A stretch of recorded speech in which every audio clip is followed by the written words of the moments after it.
I'm going to start sharing housekeeping.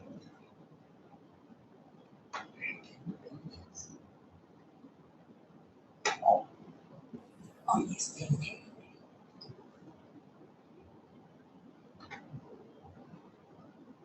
Morning, Mayor Riestra, Commissioner.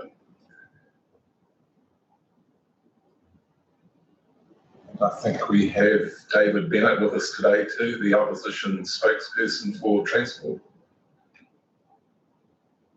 Good morning, everybody, and thank you, and appreciate the chance to be able to sit on your meeting, okay? Thank you. Thank you very much. No, good to have you here. We're live streaming, everyone. Kia ora tātou, I ranga tira mai, kui mai, koroma tēnā koutou, tēnā tātou katoa. Mō rewa I mātiata te tau I whakakahi I manaki, tēnā koutou, kia ora tātou katoa. Welcome members to this November meeting of the Regional Transport Committee. A particular warm welcome to members, as I said, external members who are non-voting, external advisors, members of the public, staff and media, and a special welcome today to Angus Hodgson, who is the Kiwi Rail Manager of Policy and Shareholder Interests. I will lead off with the Chair's statement that we're obligated to read for the benefit of all parties. I remind committee members that the public section of this meeting is being recorded and live streamed. The webcast will be archived and made publicly available on Council's website within 2 days after the meeting for a period of 3 years. Our purpose is to provide greater access to Council debate, decision making and encouraging openness and transparency. However, Council accepts no liability for any individual opinions or statements. This is in accordance with Council's live streaming and recording of meetings protocols, which can be viewed on the Council website. I also remind all present that local government decision making affords no protection to committee members, council officers and the public for comments made during meetings that are subsequently challenged in a court of law and determined to be slanderous. Can I just remind members and advisors, please ensure your videos are turned on and your microphones are turned off unless you are speaking, and that in particular includes Kiwi Rail and the New Zealand Transport Agency.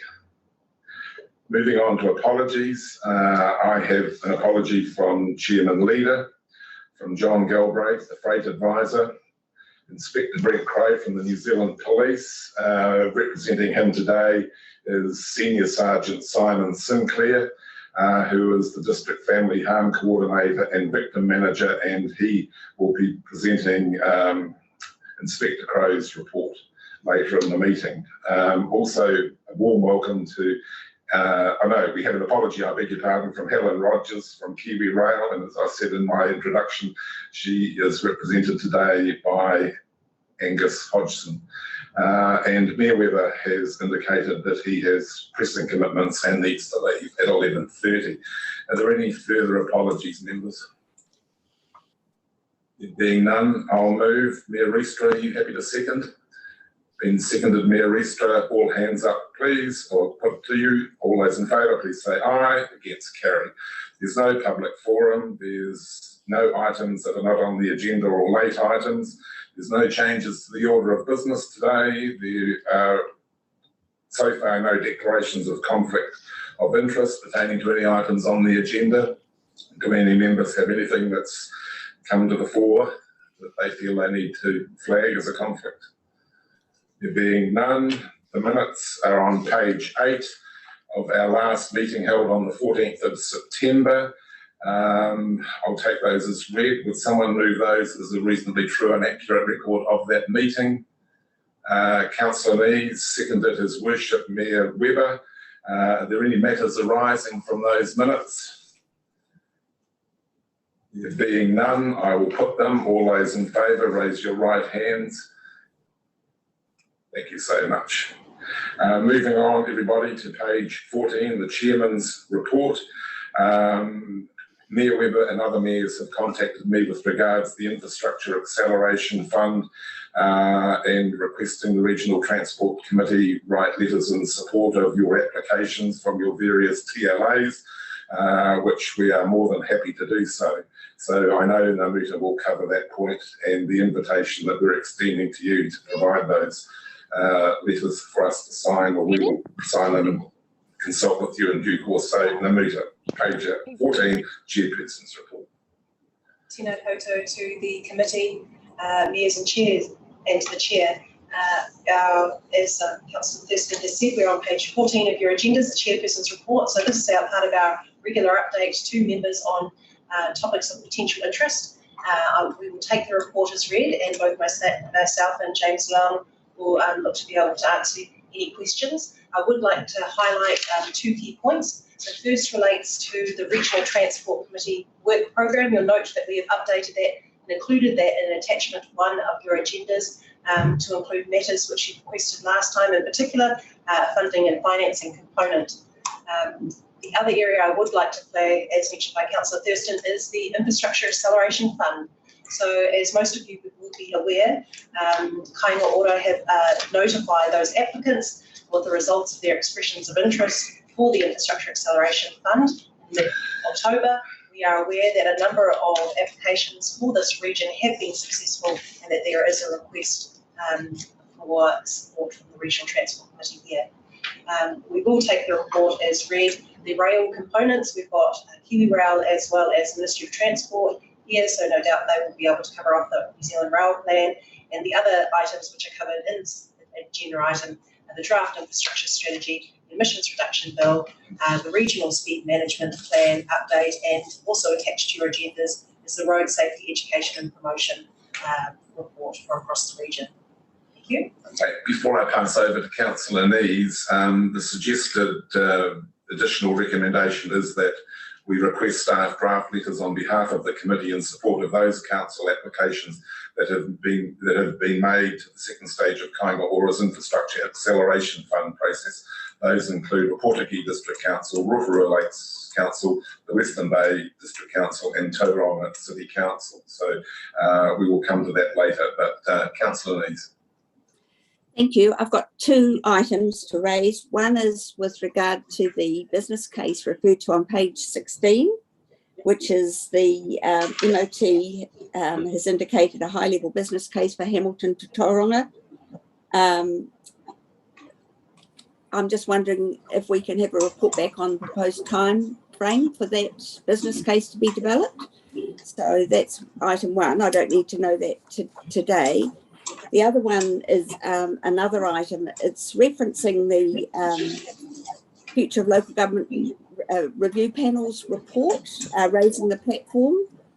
On page 54, in a section called Early Opportunities Resource Management Reform, there's a reference to the development of collaborative regional plans and strategies, and that the structures adopted should build on the learnings from the operation of regional land transport committees and the emergent urban growth partnership models. And I wondered if for next meeting staff could report back on what is meant by this and what the implications are for both the Regional Transport Committee and for our operation going forward. Thank you. We'll address those for you, Councillor Nees. His Worship Mayor Weber. Thank you, Chair. Just now that it's been raised, the Tauranga or the Hamilton to Tauranga Regional Passenger Rail business case, have we actually got a resolution requesting this work to be done? My first question. Through the chair, there is no official recommendation from this committee in that respect. We do have the Ministry of Transport presenting today on the business case, so they will be able to talk to this matter further. Well, my second question is, because there is no resolution, there's no request from this committee for this work to be done, I would expect there is no cost to fall, either in executive time or in funding in any form from the committee, because it's not something we've asked to be done. So it's external to us. Somebody's, I won't go into my thoughts on whether this will fly or not, but I think we make it very clear there is no need from our committee for this piece of work to be done. Okay. No. Yes, Namuja. Oh, sorry. Through the chair, one of the items that we were asked to look into was more broadly in terms of rail, and so that's why we brought this presentation today as well. So, any further comments with regards to the chairperson's report? Yes, no, just, sorry, I must come back to Namuta. Your worship, No, we have not specifically asked for this piece of work to be done. I want that noted. That's my understanding there, Weber. Thank you. Okay, moving on. If everyone's agreeable, the recommendations on page 14, with the addition of that other proposed recommendation that I read out, with regards to the Kaingoa's Infrastructure Acceleration Fund. Are you all agreeable that we add that as part 2 to the, or part 3 to the recommendation? You happy to move, your worship? It's been moved by His Worship Mayor Webber, seconded Councillor Nees. So the recommendation on the bottom of page 14 now is in 3 parts: receives the report, notes the revised Regional Transport Committee work programme, which is included in the agenda, and also adds that further recommendation. So, your worships, I gather there's a degree of urgency around this, so you would like staff to attend to this pretty quickly, I would imagine. Mayor Webber? Yeah, well, by the end of November at the latest, because we all have to have our applications in by December the 17th. Thank you. Did you pick up on that, Mayor Restrom and Mayor Campbell? Oh, good. I don't know if Mayor Chadwick is with us today. Maybe not yet. Okay, I will move those recommendations. Seconded His Worship Mayor Webber. I will put them. All those in favour, please say aye. Against, carried. Moving over. And the Ministry of Transport, have we got them here on board yet? Otherwise, we'll go to NZTA. Hamilton to Tauranga, okay, right, Kiwi Rail.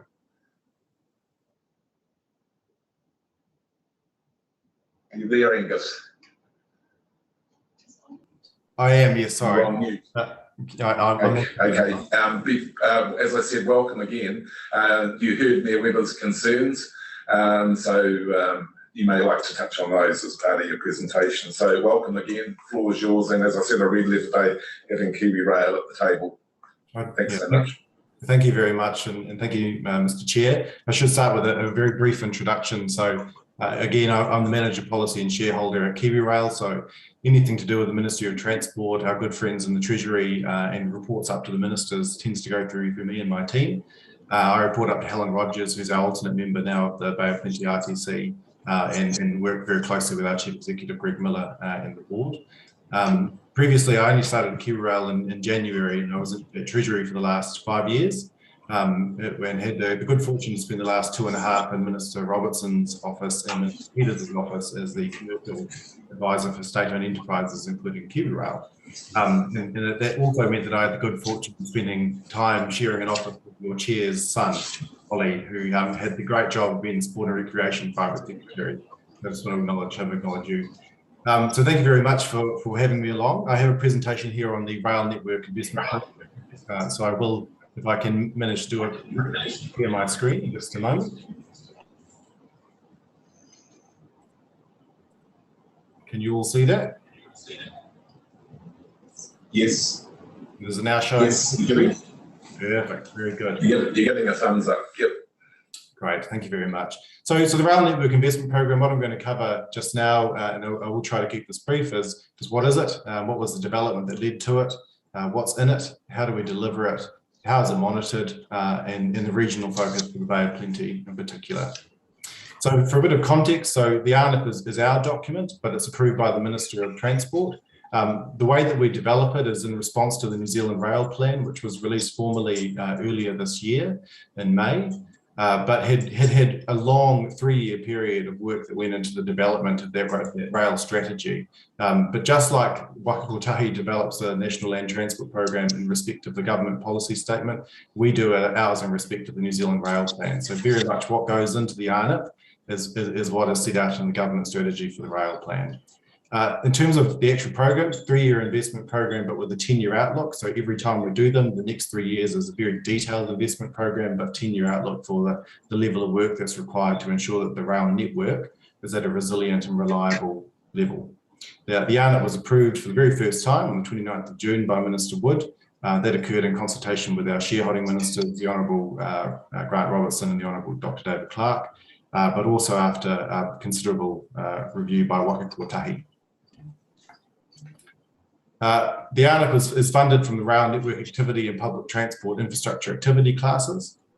It's supported by Crown top-up and funding, which you will have seen in Budget 2020, but also through a track user charge, which we pass through to our customers. So that comes into effect, the regulations on the 15th of November. As the owner of rail infrastructure, we prepare that ARNIP with the metro components consulted on through the Auckland and Wellington Regional Land Transport Plans. For Kiwi Rail, it's 3-year pipeline of work, 10-year forecast, means better investment decision making. We have that long-term forecast as opposed to doing an annual one year top up and trying to make the best of what we can with that. It supports us to go through and bring on new people, which we're very much in the throng of at the moment, which is just fantastic. And it provides certainty to ourselves, but also to our customers who see rail as a more reliable option, which is also a critical component of making better use of our rail network. The development of that Forward Works program, so we have a large asset management approach that is being strengthened through this ARNIP. The ARNIP utilises the benefits of greater funding certainty, gives us a stronger focus on the whole of life solutions. The program includes the outcomes measures at a national level and the metro programs as well, and it's reviewed by Waka Kotahi. There's a nice little flow chart there which you can see in the ARNIP, which just gives a sense for the level of focus that goes into the development of these things, and also the prioritisation for what actually ends up being funded. Angus, can I just interrupt you there? There's a lot of meat in this, and I'm mindful that there may be some questions from members, so can we just pause for a moment? Sure. And see if there are any questions from members pertaining to the presentation so far? Doesn't appear to be. Keep going, Angus. Helpfully, we are near the end as well. So in terms of the detail for it, so it's a huge program. So I couldn't give you the full feast of all of the meat, but as a highlight there, replacing 20 bridges around the country, improving about 25 more, replacing 200 kilometres of rail sleepers, which is a really critical part to this. You know, if you want to have a reliable network, those things that sit underneath the rail lines just need to be in the best state that they can be. And actually, if you think about what we're trying to do is to get the entire rail network up to the level of standard that has been seen in the Bay of Plenty, because considerable investment occurred over the last decade in your region. We're trying to lift everybody else to really get alongside where you guys are. Replacing 130 kilometres of tracks.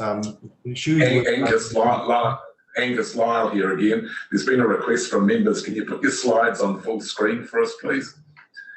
Oh, it should be, is that not? No. Members have asked if you can put it onto a full screen. Kia ora, Angus, you're showing the it's Namuta here, you're showing the presenter view, so we can see two screens, one the main screen and the other the next slide screen. Hopefully this will work. Has that worked? Yeah. Some of us are a bit sight impaired, so there you go. Thank you so much. I'm terribly sorry about that. I'm a bit technologically impaired, so that's thank you for letting me know, and thank you for persevering for slide 6 as well. I'm sorry about that. Hopefully now you can see it. And then of course the other element to this is just the significant work that's going on in the metro networks to support significant increase in patronage in both Auckland and Wellington. With significant focus going on in Auckland as we all try to get ready for the City Rail link. How does it all work if you think about how this fits within the National Land Transport Program? So we have different categories that sets out what the ARNIP is. So there's the network maintenance component, $361 million there for that. So that's where we do the asset management, the general maintenance of the track inspections, all of the stuff that tells us around, do we know that everything is working as we'd expect it to be? Then it's the networks renewals. So in those old parts of the network where there's just been a bit of underinvestment that has occurred, that's where a huge amount of the focus for this ARNIP is going. because it's as I said, trying to get the rest of the country up to the similar level of quality as you've experienced in the Bay of Plenty. And then there's a smaller element there around improvements. And why is that small? It's that the improvements for the rail network are largely covered through other funding means like the New Zealand Upgrade Program. But over time, we would expect these things to all form part of the ARNIP. I see there's a question there. Angus, just pause for one moment, please. Welcome Her Worship Mayor Chadwick to the meeting. We're in the midst of a presentation, Your Worship, from Kiwi Rail. And there's a question, Angus, from Councillor Nees. Councillor Nees. Oh, thank you, Angus. I noted on the previous slide there was a mention of electrification of the rail network from Waikanae to Levin and possibly beyond. Is that a feasibility? I can understand the drivers for it with where the government's going with climate change, but is it feasible, in your opinion, to electrify the whole of the North Island network? Yes, it is. Yes, it is feasible. There was a specific bit of work that Minister Wood was interested in because it's about extending the metro capacity down to Wellington. So that work is occurring currently as a consequence of the ARNIP. See, there's another question there from Glenn Crowther. Go for it, Glenn. Glenn? Yeah, thank you. Hi Angus, I'm the Sustainability Advisor to the committee. Just following up on Councillor Nee's question, I was just interested with your past background in the Minister of Finance office as well, what your best guess would be in terms of a realistic timeframe to get the electrification started or finished in the Upper North Island. And I've been in conversations in the past with Kiwi Rail around that, and I know there's a keen determination to do it, but I think what everybody seems to be wanting to know is what is realistic in terms of timing. Just to clarify your question, you're talking about on the North Island, on the NIMT?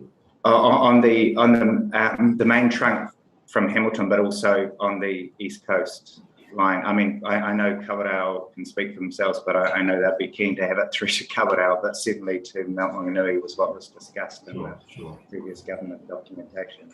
Sure. So as I'm sure you know, we're currently going through the process of electrifying between Papakura and Pukekohe. That's the New Zealand Upgrade Program. There's a remaining piece there to get all the way down to Te Rapa and Hamilton, and that would complete the electrification between Auckland and Wellington. In terms of electrifying out to Tauranga, that's certainly something that we're interested in because the volumes between Auckland and Tauranga are just so large, and there could be major benefits to that.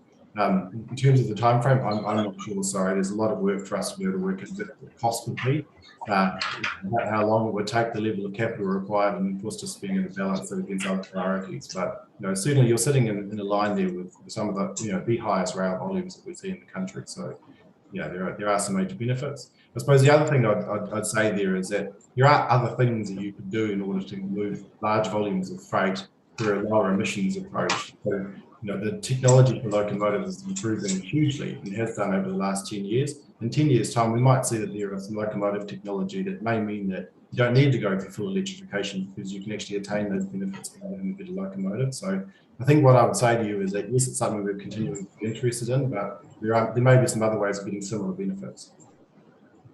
Thank you. Angus, just pause for one moment. Welcome, Your Worship. Mayor Chadwick, then His Worship Mayor Webber. Mayor Chadwick. Thank you. Hello, Angus. Nice to know that there's an ally that understands electrification in Kiwi Rail in Wellington. Thank you for the report that Ngā Motu sent to me about the Rotorua request. It's not a side request, but we just want to get into your planning about tourism links with Auckland and fast rail, and that included Taupo Rotorua through to Auckland. Looks like the network is needing a lot of investment, but we still should put it in any long-term plan thinking. Yeah, and thank you for your comments. As you will have seen from the response, you've got sort of two qualities there in terms of the two tracks out to Rotorua. One of them needs a huge amount of work, and what I would say is that if that is a priority for the region, and the way to get it through is through the next rail plan, which will happen as part of alongside the next GPS. If that is a priority, people of course would be interested in looking at it, but in terms of the work there for the track, that's the approach. And lovely to see you, Steve. Nice to see you. Thank you. Yeah, thank you. Can you put your hand down? Thank you, Angus, and Thank it's you. great to have Kiwi Rail at the table. This group's been a real supporter of shifting freight from road to rail, but just getting back to the electrification and making sure we're pragmatic and everybody, well, we don't create an expectation we can't deliver. You remember the East Coast line that we're talking about runs from Hamilton right through to Murupara, and if you're going to shift as you are suggesting, the whole line needs to be electrified, because it's illogical to run part of the line on diesel and part of the line on electric. Is that the plan, to have a crossover point and shunting lines, or would you electrify the whole line? I think I just want to measure this a little bit. So it isn't that plan in that sense. What I'm saying is that it is something we're interested in. We're happy to work with people on if that is a priority. What I was trying to signal is that we're years away from getting to that, because the level of work just still needs to occur, and that there may be other ways of doing this with different types of locomotive technology that may mean that you don't need to go to that level of capital investment. Yes, thank you for the answer, because I think that's the real answer, and puts the expectation in decades rather than weeks. Okay. I'm aware you're only halfway through your presentation, but before you continue, any other questions, colleagues? Being none, Angus, go for it. Thank you. I had already gone through slide 7. Slide 8 was just focusing on the activity in our metro network. So there's, as I say, those numbers don't actually cover all of it, because there is significant investment sitting in there from programs like ATAP and the New Zealand Upgrade Program and the Wellington Metro Upgrade Program down here in Wellington. In terms of the regional rail elements, which we've touched on before, so as I said, the ARNIF is around a response to the New Zealand Rail Plan. The New Zealand Rail Plan's priorities for regional rail was around continuing the services between the capital connection between Palmerston North and Wellington, and the now established service between Hamilton and Auckland being Te Huia. And then there is also some funding from the New Zealand Upgrade Program for supporting the track on the capital connection. And that we are also working with an MIT-led piece of work, which you'll hear from them after this, I suppose, on the regional rail strategy. And the purpose of that is for anyone who is interested in developing a regional passenger rail service to the community, to be able to go through a more standardised process rather than starting from scratch, as a lot of councils find that they are. So at least they have the right level of information to start those things together. Of course, all of this is nested in as part of a significant program that goes just well beyond the ARNIP. So the renewal of the inter-islander ferries is something that I'm very, very excited about. We're going to have 2 new ferries coming here in 2025 and 2026. As part of that, there is major investment alongside the ports in Picton and Wellington to get everything ready for that, which is a really exciting opportunity for us here in Wellington and for good folk down in Picton, but also for our supply chain more generally, given the enormous volumes that goes across the Cook Strait. There's major work occurring with the replacement of all of our rolling stock, like-for-like replacement, to get them up to a better standard, so that we can offer a more reliable service to our customers, but also to replacement mechanical facilities, which are a bit peculiar in some places. So it is really fantastic to see them being renewed. And then, as I said, major work occurring in our metro networks as well. In the Bay of Plenty, there's a lot going on, but as I said, you guys are in a way a bit of the gold standard when it comes to things, because of the significant investment that's occurred over the last decade. But you're going to see things like the full replacement of Bridge 83, which is north of Te Puke, and resilience on a couple of other bridges in the region too. Major work occurring to replacing the signal cables in between Te Puke and Pungakawa and Awakapunga to Kawerau. And re-sleepering of 8 kilometres of your track, re-railing of 9 kilometres of track, replacing 5 turnouts, civil works to improve the drainage, culvert, retaining the wall, renewals and coastal protection. So a lot of activity happening in your region. How are we doing it? We're hiring some fantastic people. The benefit of an ARNIP with a 3-year program gives us the certainty to go and do that. So wonderful to see a lot of new people coming on with fantastic skills to deliver this work. How do we measure it? We work with people like Waka Kotahi who keep a close eye on how we're delivering things in line with the outcomes that we said we'd do. So we have a very, very thorough reporting arrangement going on with Waka Kotahi, but also with the Ministry of Transport and also with the Treasury, who are of course, responsible for providing the funds, but as our commercial monitor, given we're an SOE. Any other questions? Questions, colleagues, to Angus? I have a question. Can I put my hand up?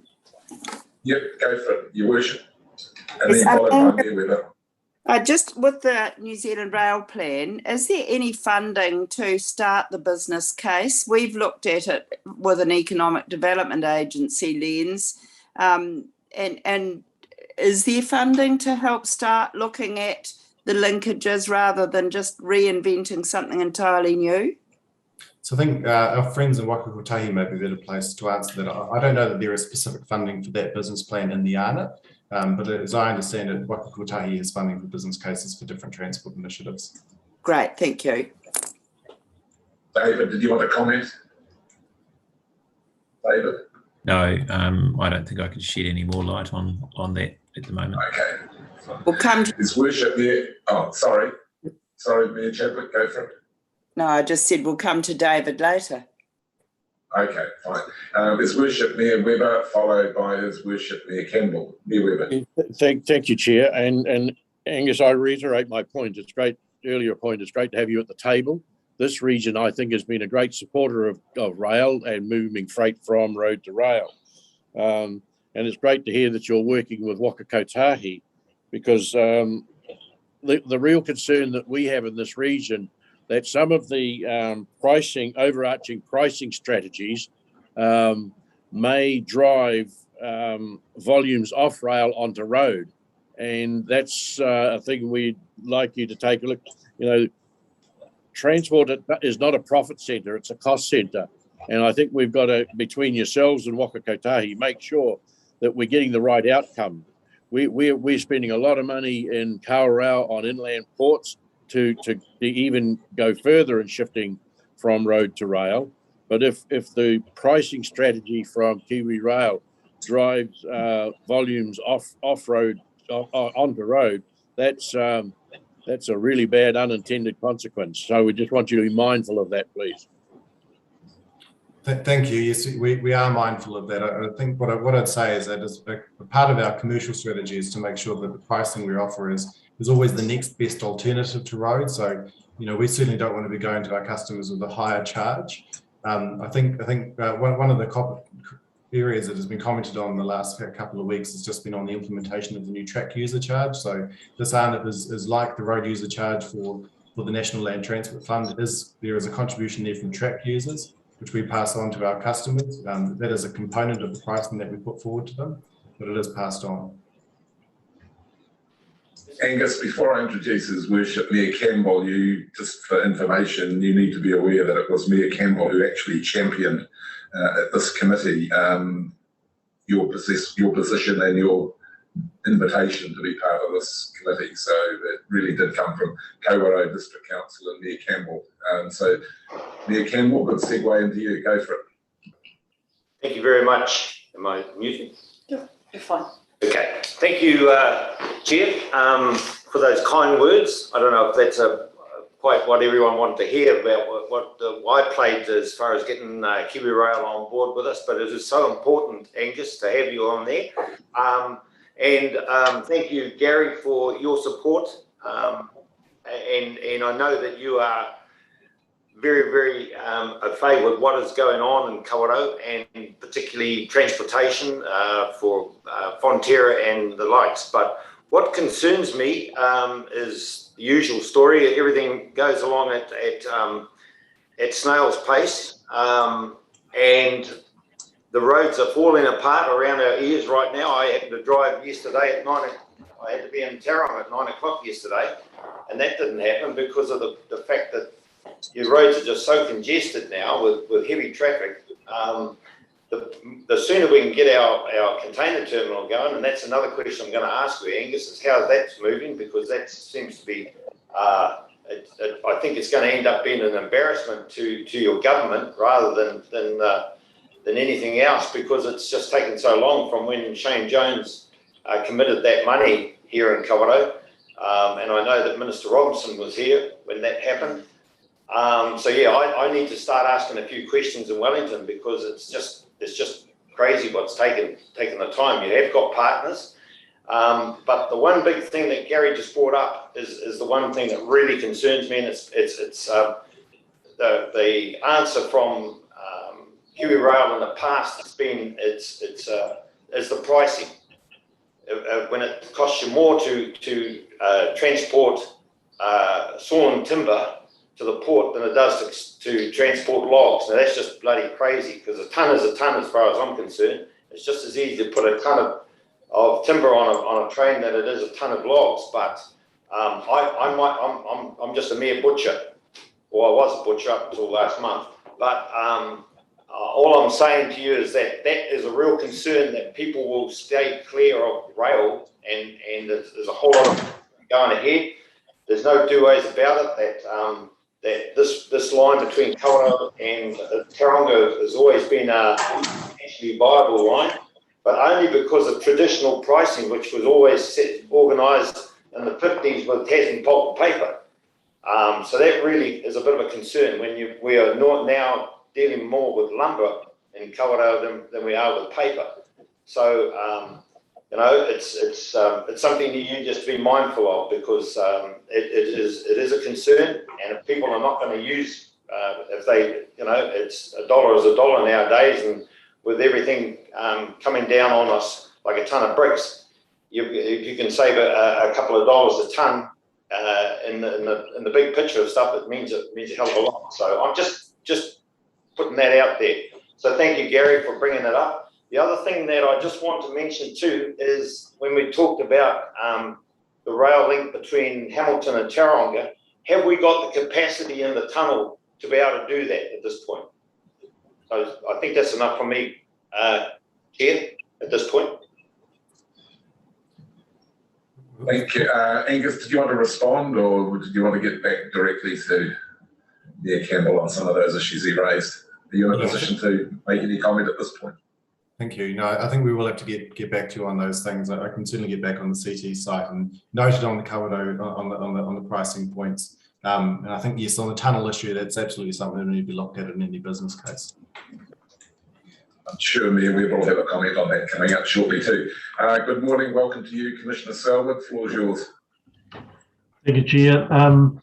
Really interested to see the progression of passenger transport services in Auckland and Wellington, and the interest in interregional passenger transport service.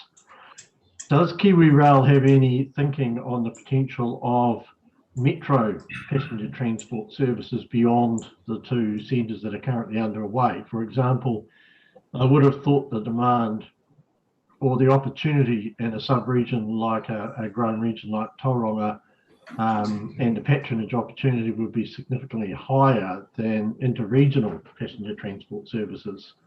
And so I'm interested to know whether or not that thinking is on Kiwi Rail's agenda at all. Thank you, Commissioner Selwood. I think what I'd say is that we're always interested in moving people by rail. The case for any new service just needs to be made and understood properly. So, you know, I understand there's some interest in a connection, for example, between Mount Maunganui and Tauranga. You know, that's not something that we would be opposed to doing, but it's just we need to work through what the cost would be around putting it on, what the demand is for the service. So if people have an interest of that, you know, then there needs to be the business case done for it. And again, the funding components, if it goes that far through, it needs to go through a rail plan. Certainly no opposition to it. We like the idea of people moving on trains. Just if I may, Chair, the business case process for the interregional rail proposals, would that also be relevant for a similar request for metro rail services? I don't see why it couldn't be, but I think that's a good question to put to the Ministry of Transport. Thank you. Yeah, Weber, did you have any questions, particularly around double rail and the tunnel? And I know that particular interest to you. No, I'm the same as Mount. currently to travel on the train, the drivers have to wear oxygen masks.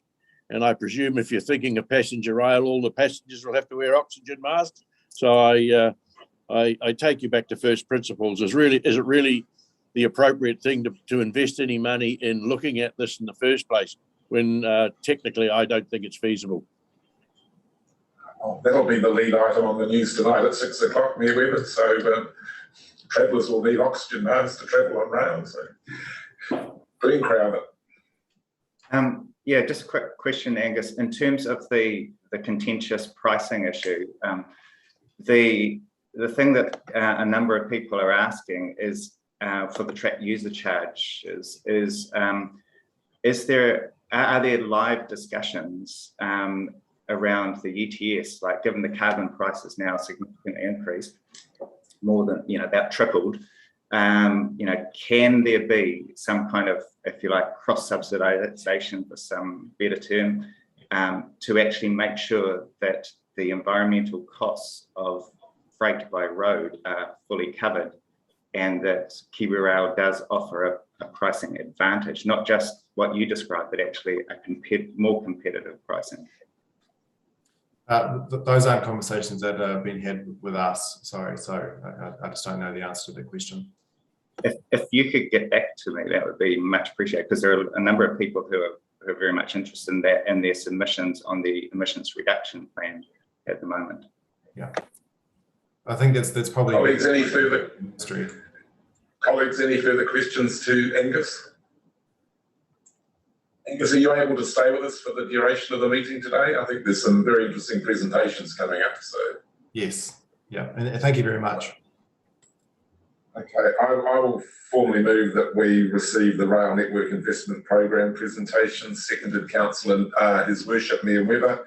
I'll put it all, please raise your right hands, all those in favour, please say aye, against carried. I understand from the committee clerk that Ben Ormsby from the Ministry of Transport's in the room. So Ben, are you with us? Yes, good morning. There he is. Welcome, Ben. Floor's yours. The Ministry of Transport, Hamilton to Tauranga Interregional Passenger Rail Business Case. Go for it. Kia ora, good morning, everyone. So I'm Ben Ormsby from the Ministry of Transport. Share my screen. Can everyone see that all right? Yes. Full screen, yes. Great. Okay, so I guess what I'll take you through this morning is just a little bit of the history of the Hamilton to Auckland intercity business case. So this came out of the Hamilton to Auckland Corridor Partnership, which was an urban growth partnership, I guess similar to something like Smart Growth in the Western Bay, that was really about looking at the sort of one of the fastest growing areas in the country, and the significant potential, but also challenges with growth coming out of Auckland, and then also addressing some of the limits to growth in that area. And from that partnership came a corridor plan.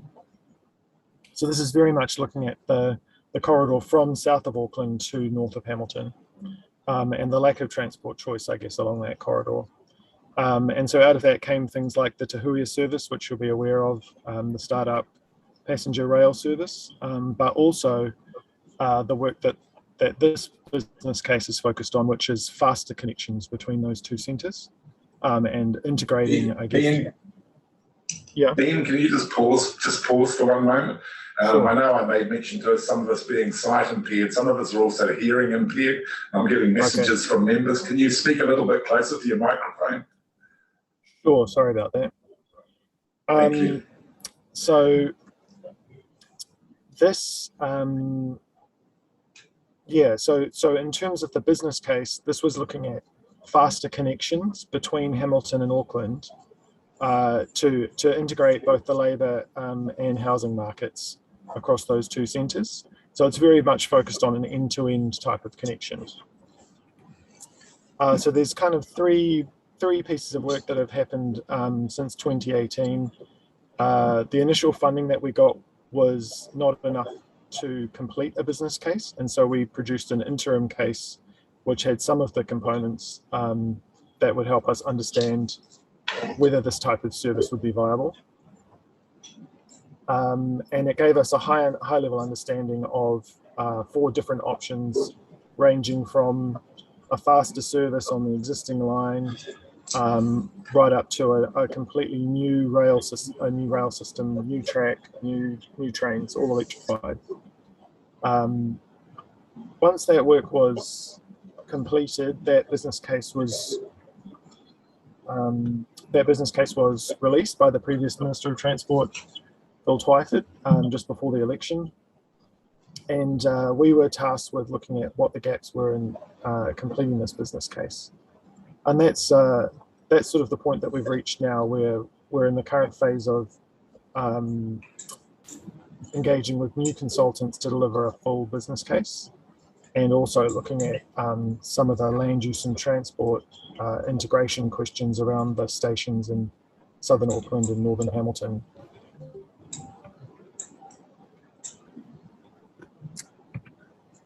So as part of that work, we're doing a bit more detail in terms of the cost estimates, looking at modelling, and particularly looking at the demand that would be generated by this type of system, and also the sort of viability in terms of whether the benefits would outweigh the costs of investing in such a sort of higher tech piece of kit, I guess. One of the key things in that decision was continuing to investigate a possible extension to Tauranga. So the Minister is keen for us to continue thinking about this and how this would connect Hamilton and Tauranga along that corridor. But at this stage, just because this project's looking out at a very long period of time, so we're talking like potentially 30 to 50 years before this might be viable. So at this stage, we're focusing on that really high growth Hamilton to Auckland part of the corridor, and only considering the Tauranga connection where where growth or anticipated demand might come into the Waikato region, rather than thinking about the corridor as a whole between Hamilton and Tauranga. Ian, just pause for one moment. For one moment. Her Worship, Mayor Chadwick. Thank you, Lyle. Thanks for that, Ben. And it looks pretty bleak for Rotorua. And we had been in conversation with Minister Woods about how do we stop this thinking of the UNISA, the Upper North Island, which is always Waikato, Tauranga and Auckland. How do we get it into a diamond? And he was very keen that we do consider part of, even if it's a long time out, and you're flagging that very honestly, don't forget Taupō and the pull from Taupō to Rotorua and the need to get to Auckland, so that we get all of those ghastly little buses off the road once tourism really gets moving again. So I see it's not there. The investigated possible extension to Tauranga. UNISA also includes Taupō Rotorua. So can you just note that, Ben? Yep, totally fair point. Yep. His Worship, Mayor Weber. Yeah, thank you, Chair, and thanks, Ben, for the input, and thanks for clarifying the time horizons you're looking at. I think we would reiterate once again, as I did to the previous speaker, we are really working hard to shift as much volume on the sort of Murupara to Tauranga through the Waikato line, and we understand the constraint with the Kaimai tunnel, that if we start increasing passenger rail, that will have a negative impact on the ability to put more freight on the line. So, bearing in mind it is a critical freight route to the port of Tauranga, now with coastal shipping and the need for inland ports, that there is no way we would like to see that sacrificed from a freight perspective in any shape or form. Just a gentle reminder. Mayor Chadwick, did you have another question? Mayor Chadwick? No. Oh, I could add something to that previous comment, just around the rail tunnel or the capacity question. this business case, so for the Hamilton to Auckland connection, rail came out the strongest, but that doesn't necessarily mean that rail would be the strongest in the Hamilton to Tauranga section. So we would look at the full range of transport modes, and that could be some sort of enhanced level of bus services, or whether the current the current network has enough capacity for for the connection in the long term. So it's not necessarily implying that a rail solution is the path that we would go down. Yeah, thank you for that clarification. Okay, Ben, before I pass over to Dan Kneebone, just to let you know that Dan is the port advisor for the Port of Tauranga, and he's the property and infrastructure manager for the port. So he has a question to you. Over to you, Dan. Thank you, Chairman. My comment was really just following on from Mayor Webber. I guess that the port would just ask that any work into investigating passengers on the existing rail network, considerations given to make sure that there is freight won't get displaced, and also as part of those investigations, just please make sure you're aware of what Port of Tauranga is doing with its inland port at Ruakura. Obviously, that's an initiative to get more freight on the rail between Hamilton and Tauranga, and we just want to make sure that there's a clear understanding of that and any feasibility.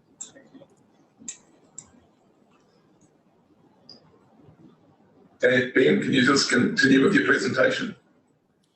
Oh, so that's essentially the end of the presentation. Just to talk about, we'll continue to update stakeholders and as we go. So happy to take more questions. Any further questions, colleagues? Mayor Webber? You're on mute, Mayor Webber. Yes, no, nothing from me. I'm satisfied that the clarification's there. Thank you. Commissioner Selwood. Thank you. Yeah, yes, really just following on from my question through to Angus, Ben. I'm curious that there's a lot of interest in interregional rail, and I can understand the motivations for that.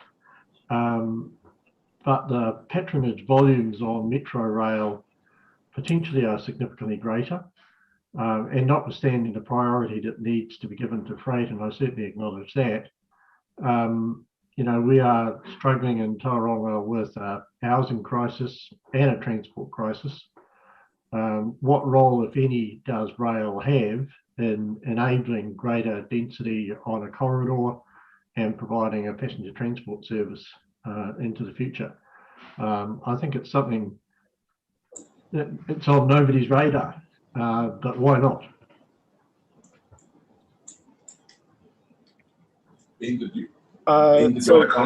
Sure. So I guess I would say in terms of like public transport in general, a lot of the work that happens through, I guess if we're speaking about Tauranga specifically, the Smart Growth Partnership, that's really looking at how public transport can support denser housing in the Western Bay, and the minister and the Ministry of Transport is quite involved in that partnership, and he has taken a lot of interest in the growth that's happening there, as you'll be aware. So, I mean, from a sort of technical planning perspective, rail might be one option that can support denser growth within Tauranga City, but we would have to go through a business case process to understand how whether that level of investment in passenger rail would be justified. Final call for questions. There being none, I will formally move that we receive the Hamilton to Tauranga interregional passenger rail business case presentation. Seconded, Councillor Nees. Please raise your right hand. All those in favour, please say aye. Against, carried. Thank you so much, Ben. You're more than welcome to stay with us. I think you'll find the remainder of the meeting very interesting. So thank you. Thanks again for being with us. Okay, moving on. Waka Kotahi. I'm mindful that morning tea is at 10:45. So David, is that allowing you enough time? 15, 20 minutes, do you feel? I'll do my best, Mr. Chair. Beg your pardon? I said I will do my best. Okay, I'm sorry. Okay, we can go a little bit over, so no, the floor is yours. The quarterly update. Hi, can you first of all confirm you can see my screen? Yes, it's on a full screen, and we know that there's also a supplementary paper that came out last night that no doubt you will also speak to, so with regards to the variations. Okay, over to you. Excellent. Okay, I will stop flicking backwards and forwards. So this, just by way of our usual update, a few national updates and then a couple of regional ones. So I'll move through these relatively quickly, given that the report has also been tabled. So just a quick update in terms of the 21-24 NLTP and the COVID-19 impact. First of all, obviously alert level 3 in parts of the country, huge challenge for us, particularly in Auckland and the Waikato.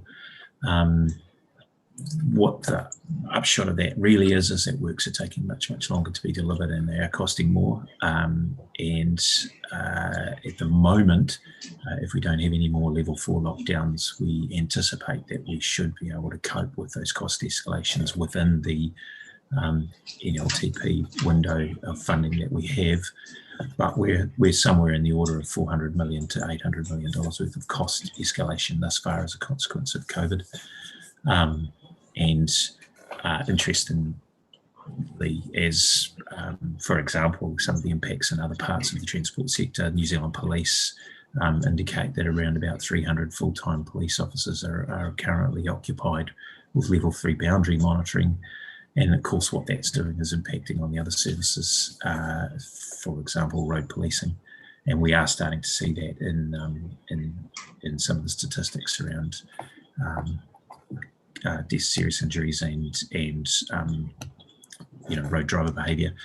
Look, the other thing impacting at the moment is incredibly tight labour market. We are currently in New Zealand at technical zero unemployment, and as you might imagine, the capability to bring in skilled labour, particularly in the transport and infrastructure sectors, is hugely impacted by that. So, it's a perfect storm in terms of impacts on our delivery of the NLTP program. However, as I said, at the moment, we think without any further level 4 type lockdowns, we'll cope. We have put together a claims task force to manage negotiations with alliances and with contractors, and we're working very closely with them because, again, as you can imagine, particularly for some of the smaller ones, the impacts are quite significant. In addition, revenue has reduced, and particularly around PT, with the expectation that we will continue to fund passenger transport even while revenue from passenger transport is reduced. We will continue that for the foreseeable future, but again, that comes at a significant cost. On the good news side, national ticketing solutions. So we've talked about this before, but we have been working for quite some time to look at what an ultimate national single ticketing system would look like for public transport. And an agreed procurement process is being worked through at the moment. We have a preferred supplier currently just negotiating a contract for delivery, with an expectation that Canterbury will be the first region to trial, if you like, or adopt a new national ticketing solution late 2022, followed very closely by Wellington. And then, obviously as the bugs get worked out of the system, there will be a national rollout of that ticketing system. And effectively what that would mean is you would be able to have one card, one whatever the solution is, and you could operate in the public transport sector from Invercargill all the way to Kawerau, all the way to Kaitaia, and not have to chop and change. So that will be huge. In terms of emissions reduction, obviously this is a huge piece of work for government at the moment and a big focus. The emissions reduction plan is government's response to the Climate Change Commission recommendations, and transport's one of the key sectors that has been identified as again, a sector where we can make significant change or where there is an expectation of significant change. The consultation for the document, for the discussion document at the moment is open till 24th of November. The big focus areas for our Ministry of the Environment at the moment is how do we reduce reliance on cars and transport, moving people into active modes of transport. How do we accelerate the uptakes of EVs and low emission vehicles, and how do we reduce emissions from heavy transport and freight? So if you think about those three strategies, they are very interconnected. And we just had a conversation, for example, about rail versus road versus passenger transport versus the other modes of transport, and you can't have one without the other. So we are working closely with the Ministry, Transport and Ministry for the Environment around what role we'll play and how we'll play that. The investment requirements are huge, but we're wanting to target those very, very specifically. And so you'll see some pretty strong initiatives coming forward in the next little while, moving towards particularly reducing reliance on cars and supporting those alternative active modes of transport. Bilingual signs. So tuhuhurahi, there's been a little bit of media lately, particularly in the Bay, around bilingual signage. What you need to know is that we do have quite a big program looking at how we move our signage to being bilingual. The statutes that govern signage in the transport sector are actually very, very specific, literally down to what word and what colour should be on a sign. And that's for very good reason, because we want to have consistency across the network of signage. We want our signs to be instantly recognisable and for people to know what they are saying and what they're asking them to do with just a glance. So big changes away from those obviously come with significant safety implications. That said, at the moment we're working very, very closely on how we could use the experience of places like Wales and Scotland that have moved to bilingual signs, and that example in the picture is a Welsh example, in case you didn't guess. And the focus for us at the moment is working on how we might use the signage around schools as a pilot or as a first tranche of work to move towards bilingual signage. That ties in really, really nicely with the changes to the speed limit setting rule, because as you all know, what that does is set some default speed limit expectations around schools. So as we start to update those signs and as we start to upgrade those signs, we will start to move towards bilingual signage. Now, a question came up on the Waikato Transport Committee meeting: are we going to rush out and replace all of the signs tomorrow at huge cost? The answer is no. We will do that as those signs come up for maintenance and replacement. But Steve Chadwick, you'll be very pleased to know that we are progressing this at I won't say at pace, but relatively quickly. Bay of Plenty mode shift plan. So you'll know that we've worked for quite some time to develop the Bay of Plenty mode shift plan. Regional framework and the Western Bay sub-regional section was endorsed by this committee in 2020. We've been continuing to work on the Rotorua Lakes sub-regional section, and the intent behind that obviously is growing the travel share for PT and walking and cycling, those active modes. And the Eastern Bay of Plenty sub-regional section is next on the cards, and we anticipate that that will be complete in early 2022. Just want to talk about the safety improvement program. So part of our Road to Zero program is focused very, very much on our safety improvements program, which is the physical intervention component of this Road to Zero program. Obviously, the vision, a road network where no one is killed or seriously injured. We've done quite a lot of work on identifying the key roads within the country and within the state highway network where safety improvements in a physical sense can make the biggest difference. And at the moment, we are doing in Bay of Plenty. So Waihitu and Mokoroa State Highway 22, State Highway 30, Awakiri to Whakatane, and State Highway 5, Tiro to Turakinga. We will continue with an engagement process as we do those feasibility studies. But just one of the things I wanted to highlight, there's often a fair bit of opposition to these physical median barriers and side barriers, and people's knee-jerk reaction to them can be quite strong. But we've got statistical evidence that, for example, side barriers in the right place reduce death and serious injuries from crashes by 75%. So they don't stop people crashing, but what they do is reduce the death and serious injury component of that crash, or the consequence of that crash, very, very significantly. So from that point of view, in the right place at the right time, they are a no-brainer. And what I'd also like to just reiterate is they are part of a Road to Zero solution. They're not the full component. So you will see over the next 12 months, and I'll keep bringing this to the Transport Committee, a behavioural change campaign. You'll see some other investments in the roading network around reducing crashes, as well as reducing the harm from those crashes, as well as changing behaviour and driver consciousness of their role in road crashes.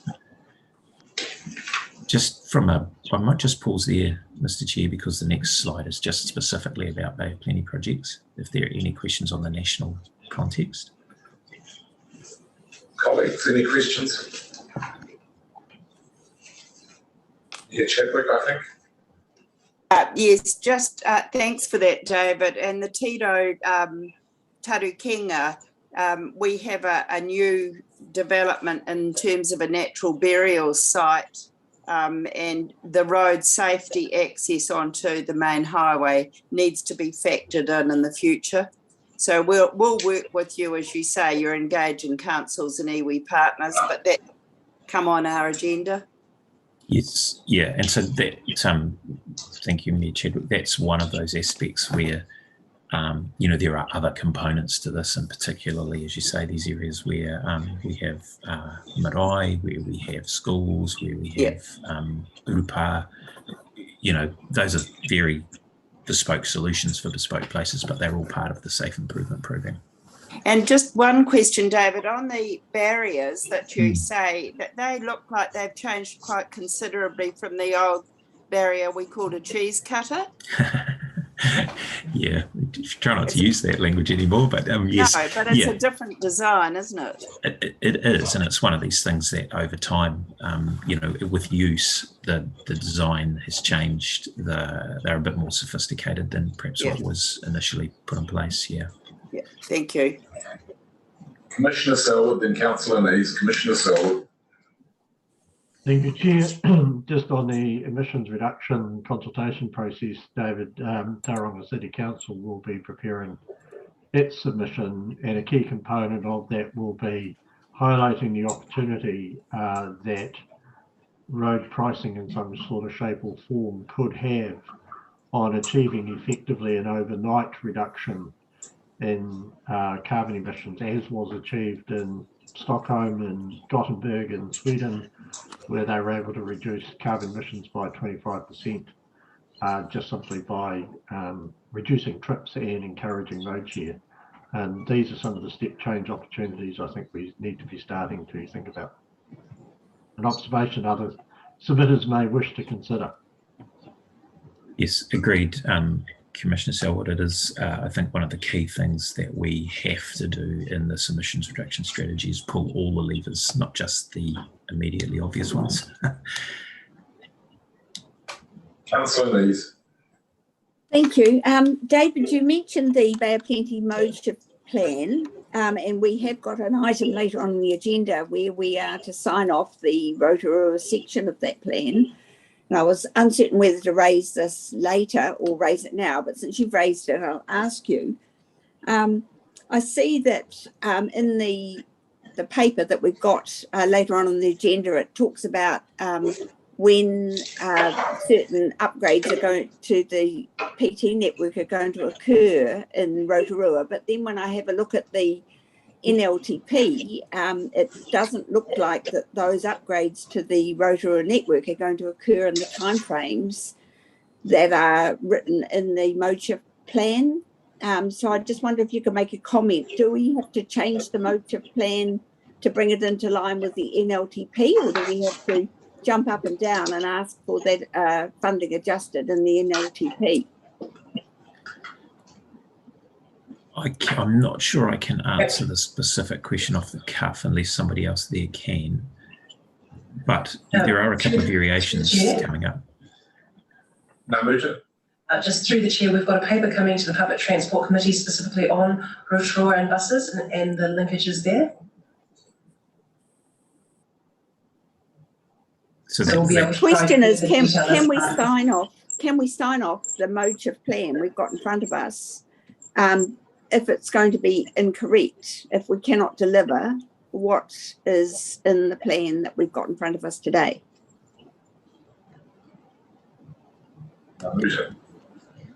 Through the chair, if we could address that in the mode shift plan paper, then staff will have the ability to be able to respond as part of that.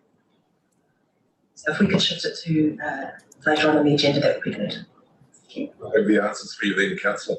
Any further questions, colleagues? David, are you still wading through your presentation? Slide 8 of 9, I see. Yeah, just one more slide. So this is just a little bit of specifics around some of the key Bay of Plenty projects, just by way of an update, really. So Takitumu North Link Stage 1.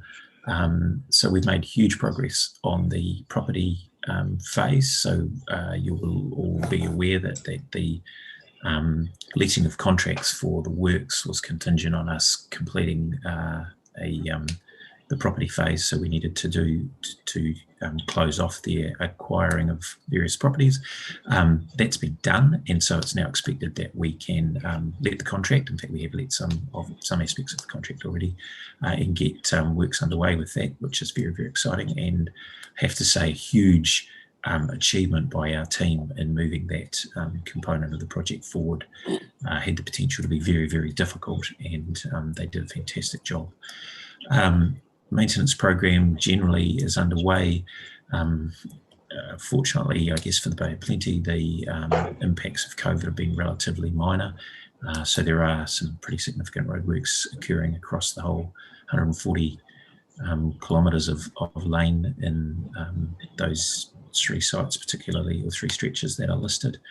The maintenance program has not been without its challenges, and some of you will be aware of the issues with moving some very large houses from along the network near Portuguese Lynn that we had recently. And I have to say that our network contractors were pretty incredible about being flexible about how the program was delivered, making some delays, doing works at night in order to enable that to occur. So those houses were able to be moved. But generally, the program's going really, really well. And the Rotorua Eastern Corridor Stage 1, State Highway 536 works are expected to be largely complete by Christmas, which will be a relief near Chadwick to all of those impacted by those at the moment. With the Eastern Corridor Stage 2 underway in December, so that's pretty good progress on those. Mr. Chair, I'll leave it there. Go on, just wind up, then I'll pass over to His Worship Mayor Weber and Councillor Neeser. Yeah, I'm done there. Taking your hand down, Councillor. Okay, just wind up your presentation, David. Okay, done. Okay, before we go on to the 4 variations, His Worship Mayor Weber. Yeah, David, you made the comment out the property deals being done, and I think you didn't pat the team on the back as well as I think we should be trying to get a case study put together on the way that you progress those property deals in the end. The consultation process and the team you put together, I think, is a model on how we need to operate in this country if we're trying to make national projects like this work really, really well from day one. So I think the team that you finally set up and the way they operated to get those property deals done is cause for great celebration, and we thank you for your involvement in that. Well, thank you very much for that feedback, and I'll make sure the team hear that because, yeah, I think you're right. They did do an incredible job. David, I've just been advised that we're going to address the variations for the late supplementary paper that came out late last night. We're going to deal with that after Mr. Brash's report to the committee. So, Kapai. Okay. Her Worship Mayor Chadwick. I'm sorry. Yes, what I sound like Mayor Webber today. We had a meeting of council yesterday, and there were congratulations on Tenai Road development and how nicely it's coming together now. And you've put up with so much, and so have we on that. But that's an optimistic next step, I think. Thank you, David. So it's really come together well. Thank you. Councillor Lees. I thank you. Just a quick one. In your report on page 30, David, you mentioned the Hewletts Road sub-area transport system plan, and I just wondered, apropos of that, is there any further progress around considering extension of State Highway to the port gates? Is that still progressing?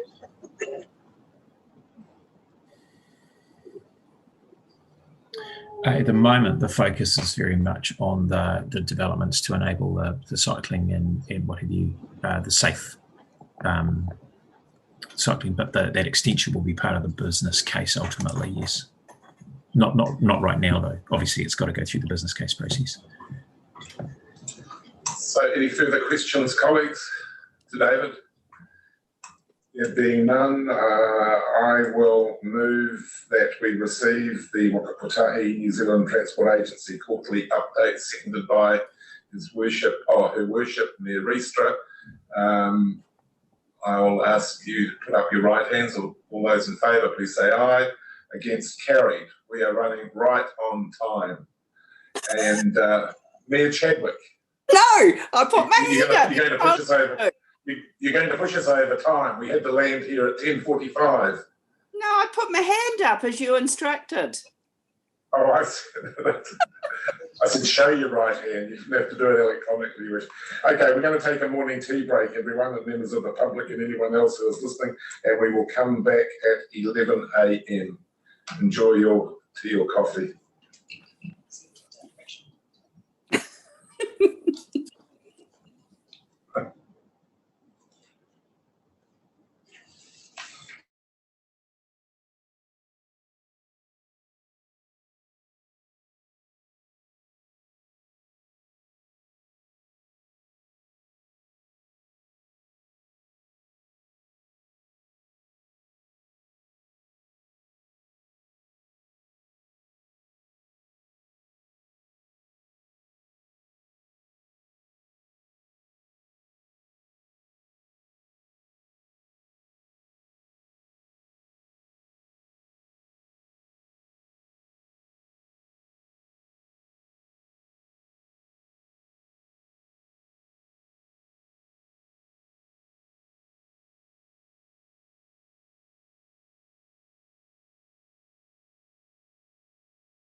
Welcome back, everybody.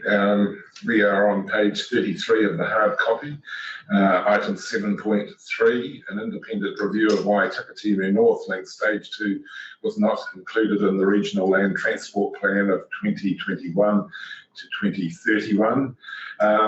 Very warm welcome to Dave Brash, who's with us from Wellington, a consultant. And if I can just say before I pass over to Namuta, it was always the intention of this committee to review the process. It was a mammoth undertaking for any regional council in the country. And we all maintained that there were lessons to be learned and there could possibly be ways of doing things a little bit better or streamlining things. And there could also be some bouquets that needed to be handed around. But in light of some concerns expressed, we did extend the brief to engaging Mr. Brash. So I'll pass over to Namuta to make some further comments. Namuta. Tēnā koutou. Tēnā koutou again to the committee, the mayors and to the chair. Just a reminder on this one, page 33 of your agendas. At the last Regional Transport Committee meeting, we noted that as a result of concern that was particularly raised, we undertook an independent review of the Takitimu Northern Link Stage 2 and why it wasn't included in the Regional Land Transport Plan. We commissioned Dave Brash to do that work. We developed a scope of work which we sought feedback from partners on, and we received feedback, thank you very much, from Mr. Vapenti District Council in terms of the scope. We updated the scope and we commissioned that work. So I would like to hand over now to Dave Brash to take us through the piece of independent report which he undertook on the project. So over to you. Welcome, Dave. Floor's yours. Kia ora tātou. Thank you for that. So look, I'll take the paper as read. I'll just go through the summary of the findings and then we'll get into a bit of Q&A. You're right, Chair, that the whole RLT pre-process is pretty complex and it took me a while to get my head around it. And I want to extend a thank you to the 12 interviewees because they helped me make sense of all the various minutes and notes of workshops and etc. So in terms of the findings, I mean, overall, what I found was that the consideration in the RLT pre-process and the whole issue of whether TNL stage 2 was included, I mean, how that was dealt with was professional, and the decision making was reasonable in my view, and was based on sound advice at the various stages. There were two key crucial decision points, which I think most of the people around the table will know this, but the decision, firstly, not to include the TNL stage 2 because it was already committed in the NZ Up funding, and also the Waka Kotahi's decision to, as the AO, is the only one that's able to put forward projects for state highways, not to include it for NLTF funding. So there's that decision, and then the other one was at the last minute when the funding was withdrawn in June, whether the RTC had the ability, and ultimately the Regional Council had the ability to reconsider that. And I thought, again, that process, given that it happened at the last minute and the requirements to go back and do further consultation around it, meant that just wasn't feasible. So that, having said all that, the decision, that first crucial decision, was based on advice that was coming from Waka Kotahi and local government New Zealand. And I think there's some lessons that can be learnt from that. In particular, I'll divide it into two parts. I think that the RTC does have the discretion to prioritise projects irrespective of whether they are being put forward by an AO. They can decide to do that even though they might be funded out of something else. But that doesn't get you very far, unfortunately, because unless it's being formally put forward by the AO concerned, you can't include it in the NLTF. So that becomes a bit of an academic exercise.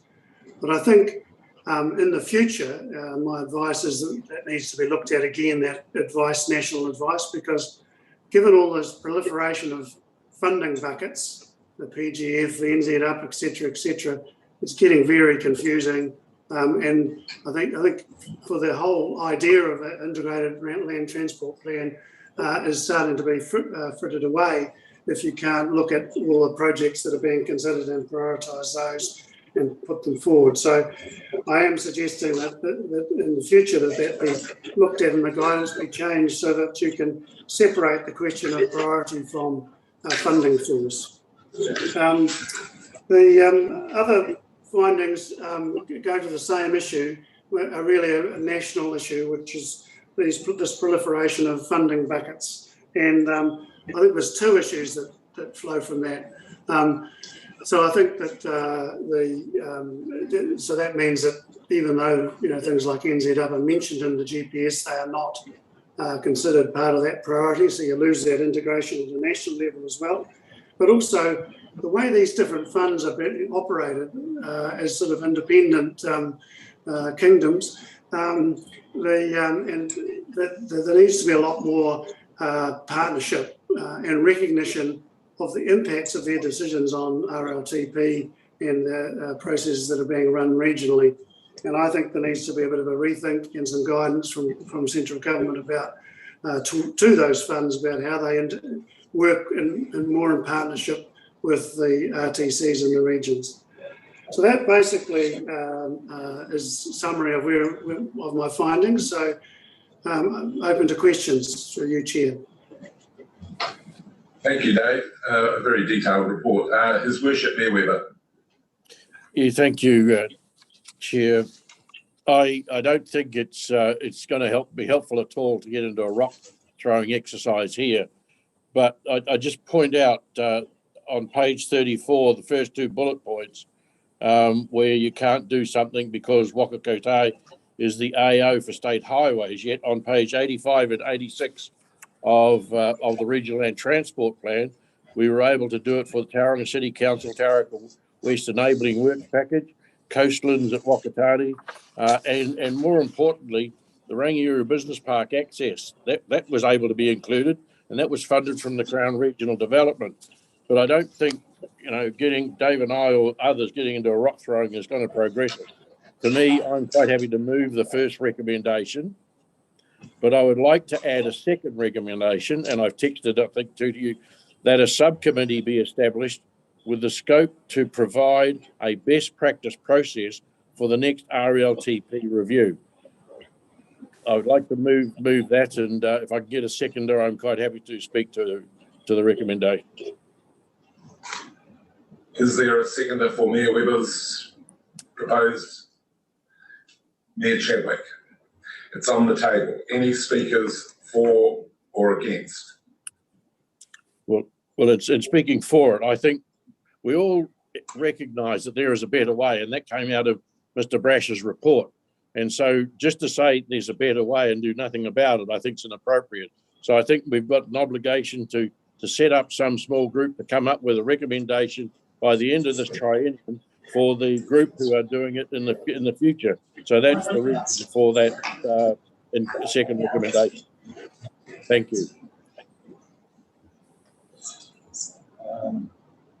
Any further? Commissioner Selwood.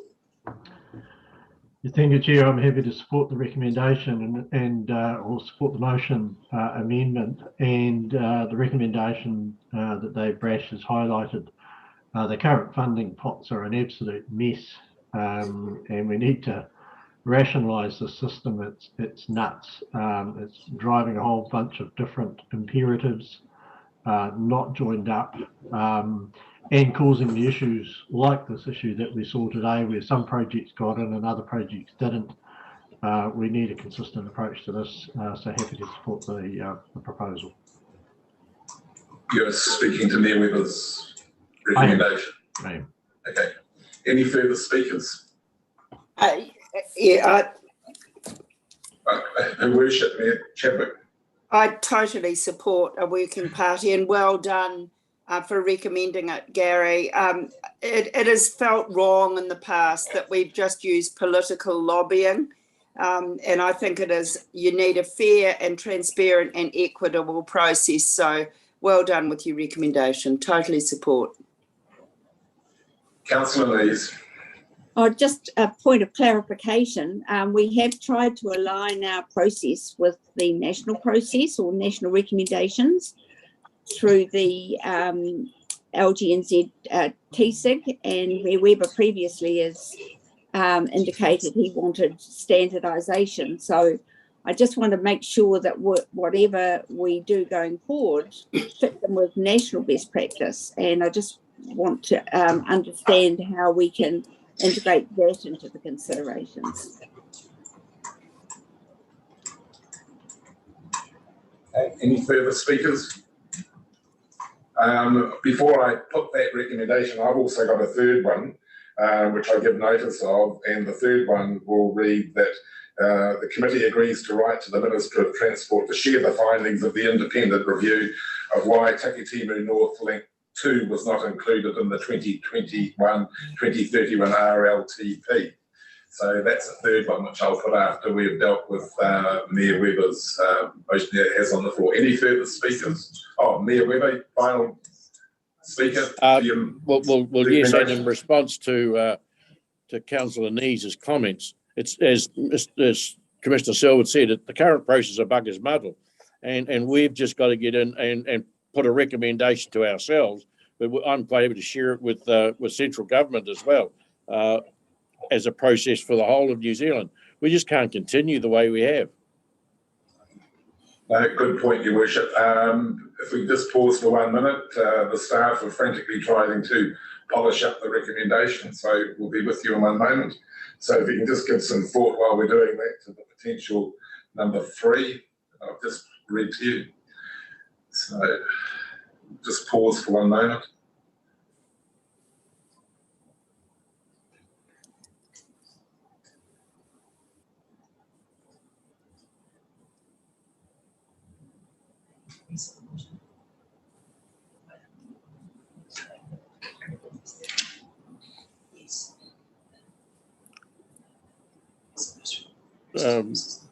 Well, perhaps while the staff are doing that, can we deal with part 3? I'm happy to move part 3. Was there a seconder? More than happy to second that. Her Worship Mayor Riestra. I will put the third one. All those in favour, raise your right hand. Thanks, it's carried. No, there was no one against. So the third one's carried. Just winding back to number 2. Staff have got some wording. So through the chair, we've suggested a working party be established to provide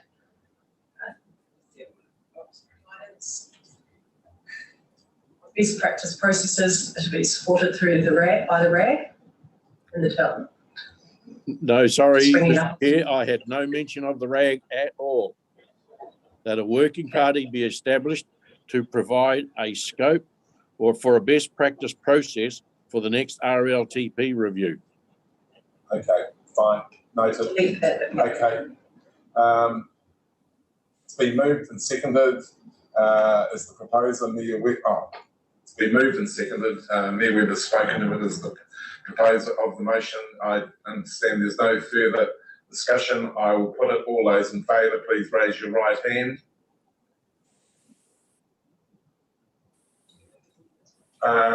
Do we know who's? I might have to ask who's. Okay, I'll vote. I'll support that. Kawara District Council. You got your mute on. Are you supporting the recommendation? Yes, yes. Yes, okay. Opotiki, Your Worship. Yep. Yes. Rotorua Lakes, near Chadwick. Yes. Tauranga City, Commissioner Selwood. Yes. Yeah, I'm sorry. Western Bay of Plenty, Mayor Weber. Yes, of course. Yes. And Whakatane. We have no one here today from Whakatane. And the external member is also a voting member. David, are you supporting the motion? Yes. Yes, okay, I would say that it's carried. Moving on. Okay.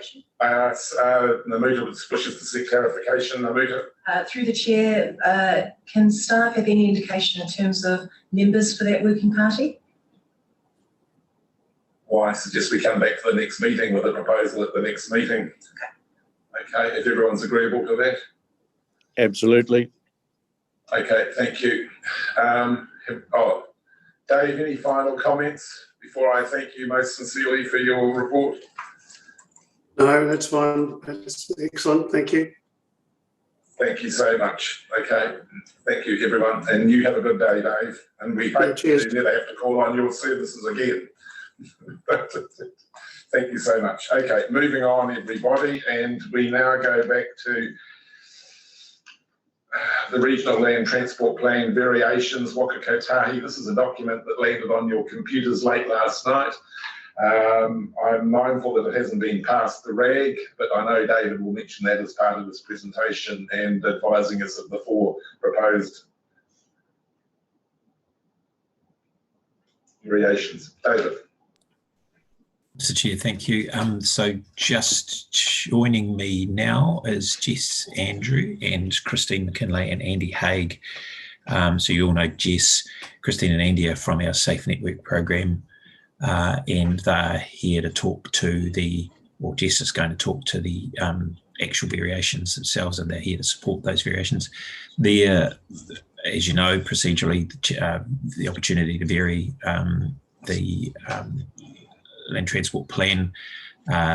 We've done an assessment of each of these. 2 of them we've determined to be not significant changes, and that they are not, they're not big departures. And 2 of them we think probably are in the substantial form. But the components that we're asking to bring into the RLTP around safe networks are relatively small, and taken on their own could be considered to be non-significant. But what I will do is hand over to Jessica perhaps to talk more specifically about that, if that's all right with you, sir. Welcome, Jessica. Kia ora koutou, through the chair.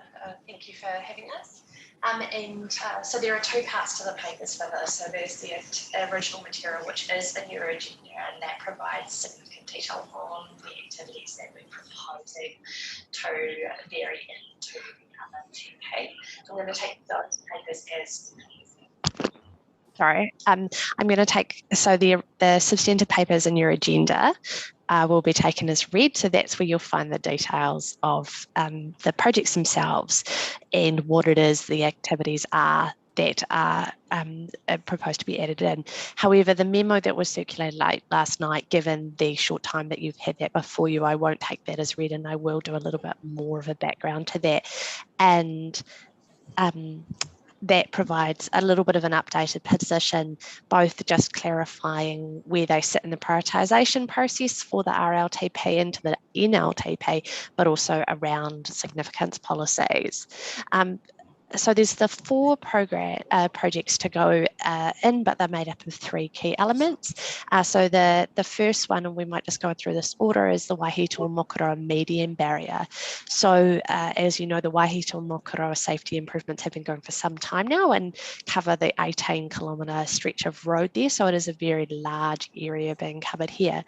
Since starting that work, the decision has been made that there is real value bringing in a median barrier with 6 intersection improvements along the length to provide access and improve access. What you'll see there is there's a $1.49 million property aspect to that, but there is a $47.31 million implementation cost. And in respect to significance on that one, it's obviously a tricky one because of the length of the corridor. So it does cross, it is not a new activity, it's a new phase in an existing activity, but it is over the $20 million threshold. Therefore, Waka Kotahi has said our assessment is it is significant, but it's ultimately RTC's decision on significance, and given the length of the corridor and the fact this has been delivered as one project, but in many other circumstances could be delivered as a series of projects along the corridor, that is a kind of borderline call for the RTC to make about how they would like to treat that. It's worth noting there has been extensive community engagement and consultation on the median barrier already, including a number of public open days and engagement opportunities for the community along this corridor. So this is not something where the public have not had a chance to engage and communicate on that. Jessica, can I just pause you there for a moment? We're going to lose Mayor Webber in 10 minutes, and two of these are of critical importance to the Western Bay of Plenty. So can I ask you that you direct everything that you intend to say towards the Western Bay and the two variations there, because we are going to lose them in about 10 minutes. Yes, Chair, that's very sensible. Thank you. So then, obviously the one that's of particular importance, particularly given the last item, is further safety improvements between Aotearoa and Te Puna, which is the area that would otherwise have been covered by stage 2 of the Takatimu Northern Link. So this is made up of two parts, and it's worth clarifying. So we are looking at improvements along the full length of that corridor, including a wide centre line and some intersection improvements. We are also proposing for this funding to enable, and the funding there is for the pre-implementation, so designing that, and then we would come back to this committee for the approval of the funding, or into the RLT for the funding for the actual implementation of that. What we are doing in respect of the Aotearoa intersection is we're asking you today to approve the preempt, which would include the feasibility of that intersection. But given that that intersection comes with more complexity than a simple safety intervention, we're not able to quantify the amount of money needed for both pre-implementation of that. So we would come back to you on that one to seek pre-imp and implementation. And just to clarify the language, because I realise we have our special Waka Kotahi language, pre-implementation is where we design it up and we get our resource consents and approvals in place and start the property process. Property is obviously property acquisition, and implementation is building and construction. So that's where that split is. So at this stage, we're simply looking to come up with the right solution for the Aotearoa intersection. And that's obviously, many of you will be aware there's been significant work done in respect of that intersection before. So the vast majority of that will be around looking at that work to date and making sure it's up to date and choosing the right one. We'd also need to integrate with the investment acceleration fund application that the council has in place. And I might leave it there for questions. I imagine there will be some questions on that before we move on to the Rotorua projects. So is that everything you wanted to say about the two Western Bay variations? I think that gives a basis for questions, Chair. Okay, over to you, Mayor Webber. You think I'm just taking some calming pills? I hear the the words of we need to do some work. With all due respect, there is already a designation in place for this. There have been drawings done since 1998 on the solution. We've gone and consulted with the public over and over and over, and to me, this is a case of the Aotearoa interchange where we've come from. And the previous papers talked about it. We've got we're seeking support for an application to the IAF for funding for the Aotearoa interchange. We don't need to review the whole damn thing. We just need to get on, buy the land and build it. And I just wonder whether, and I'm sorry I don't want to shoot the messenger. We've tried hard to get rid of the ones in the past because we haven't achieved what we wanted. It's how do we actually get this into implementation? We all know what's got to be done. And so what we're asking for is use as much of the money that's available. The critical issue is the Aotearoa Road State Highway 2 intersection. If you don't fix that, then I question, and our council questions, why would you spend money on anything else? Because if you do that first, you solve a significant number of the problems. And I'm sure David Spear might want to comment on this. We've all agreed if you don't buy the land on either side of Aotearoa Road, on the Aotearoa side of State Highway 2, to actually make this happen, then you're wasting money doing anything else on that stretch of land. because that's where the issue is. And I don't know why we need to have, new designations, new drawings. We've consulted with the public. We've shown them how we're going to do it in the past. What has changed other than traffic volumes have gone up significantly, accidents have gone up, and the deaths have increased. That's all. I can't add any more. Sorry, Your Worship. Chairman, my frustrations are at the point where it's best I go away. NZTA, as you've detected, Mayor Webber does harbour a number of frustrations. So you're here in force today, so who's going to lead off and address those frustrations? Mr. Chair, perhaps I'll just respond at a high level. So absolutely have heard the frustrations, understand the frustrations. Mayor Webber and I have had I think, very constructive conversation with Minister Wood last night along these lines. I guess what I would point out is this variation is the first step to us actually having something in the RLTP and in the NLTP to progress to actualising the things that Mayor Webber was pointing out. The need for further work to some extent arises, as Jess said. We've done a lot of work. We've got a lot of design. We know what would be the A+ solution at this site. What we need to do is refine this to provide some options, because as everybody knows, the funding that is required to do the A1 job is just not there. And this may well become a case of piecing together various elements of funding and, let's cross our fingers that the IAF is successful, for example, to put in place an option that is substantially on the way to being the right thing, if not the right thing, or if not the perfect thing. So this is the first step in that process, and I think there's a lot of conversation to continue once we get past this process to pick up exactly the issues that Mayor Webber is highlighting. Believe you me, we don't want to do any more work than we have to. Any other members of NZTA wish to respond to Mayor Webber? I think David summarised it very well. We do hear the urgency and the frustration here, through the chair. Mayor Webber, I'm mindful you're about to leave, so I'll just ask the committee clerk to put the proposed motion up, just so you can have one quick look at it. I'm mindful of Councillor Nees and His Worship Mayor Campbell. I'll come to you in a moment. Just I seek your indulgence here. It's a pretty critical issue for the Western Bay, and I acknowledge you, Councillor Nees. Just one moment. Mayor Webber, can you cast your eye over that before you leave? Are you reasonably comfortable with that?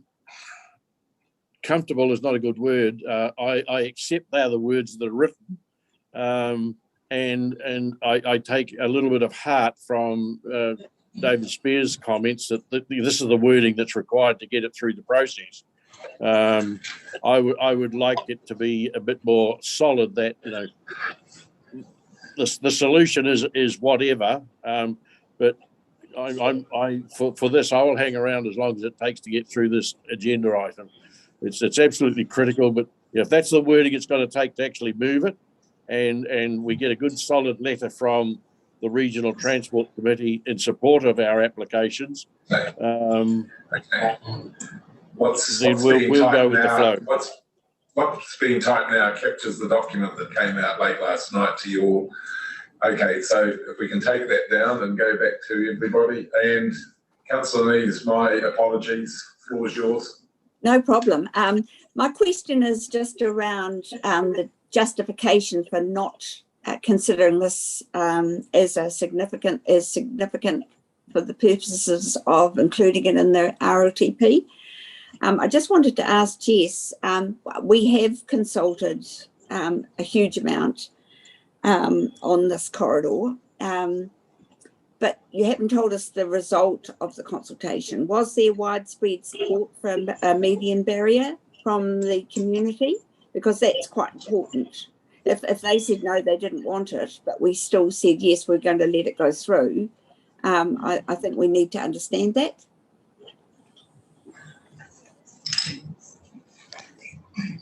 Through the chair, it's fair to say the consultation was mixed. Median barriers tend to be controversial, so there was some support and recognition of the significant safety benefits that would come with that, and there were some concerns around access implications from a median barrier. We have worked with those landowners that were concerned around where we put the intersection points, so there have been changes to the proposed intersection roundabouts in order to address those and work on refinement to addressing those concerns, but it would remain mixed. But you have addressed the bulk of the concerns that you know about. Absolutely, we've worked with those landowners where those concerns arise to address those, yes. Thank you.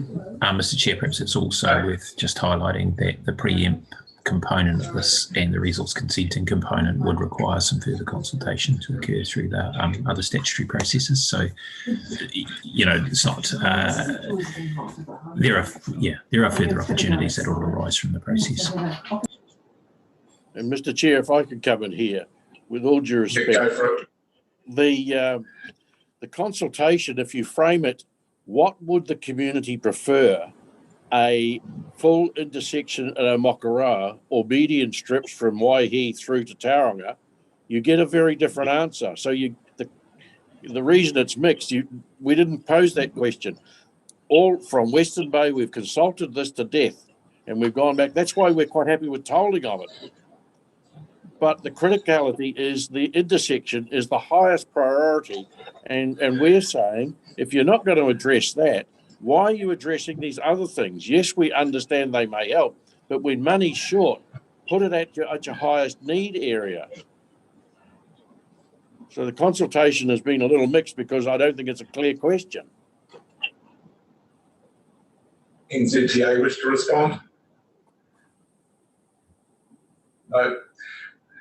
Mayor Campbell, my apologies, you've been waiting some time, but I think it was pretty important that we let Mayor Webber have the floor before he departed. So, floor's yours. Mayor Campbell.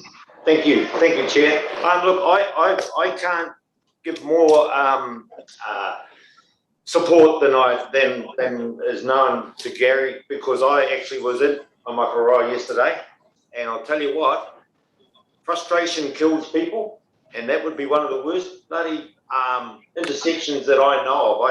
I drive that road regularly. My people, my family and that live in Katikati, and I do quite a bit of business down there. But by crikey, I'll tell you what, as a member of this committee, when I drive that road and I see those crosses, those white crosses on there, I hang my head with shame. So I concur with Gary 100%. And I'm not, please, I don't want to shoot the messengers here, but as committee members, we really need to push this, and if it means going to Wellington to do it, I think we should do it. I don't want to see any more deaths on that road, but when you're travelling north and wanting to get into, particularly at peak traffic hours, it is just the craziest place in the world to be, right in the middle of that road. So I'm with you all the way, Gary. Cheers. Thank you. Just picking up on Mayor Campbell's comments, David, and either you or someone mentioned that you'd had a meeting last night or a Zoom with Minister Wood. Can you share anything with us? Did any of these issues come up as part of that conversation? Well, Mayor Webber might want to reflect on that. Yeah, Mayor Webber, I'm mindful that we're in public session, but go for it. Yeah. Well, on Zoom, unfortunately, I couldn't go onto my knees, but I was begging once again to the mayor, to the minister, that when the funding was pulled from the second stage 2, there was some funding available, and we've asked him if he would reconsider possibly putting that alongside a contribution from the IF, or looking at anywhere where there may be money lying around. I also said we understand that there's a shortage of funding in New Zealand, not only for roads but schools and hospitals.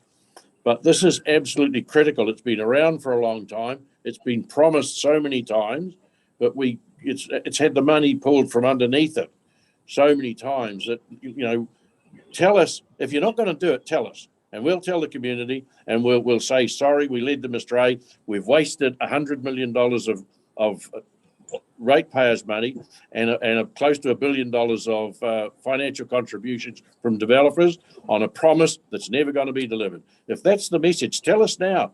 Put us down. but don't lead us up the garden path once again, please. As you know, the committee's on record sharing your anger and frustration. So any further speakers? There being none, I'll ask the committee clerk to put the recommendation up, please.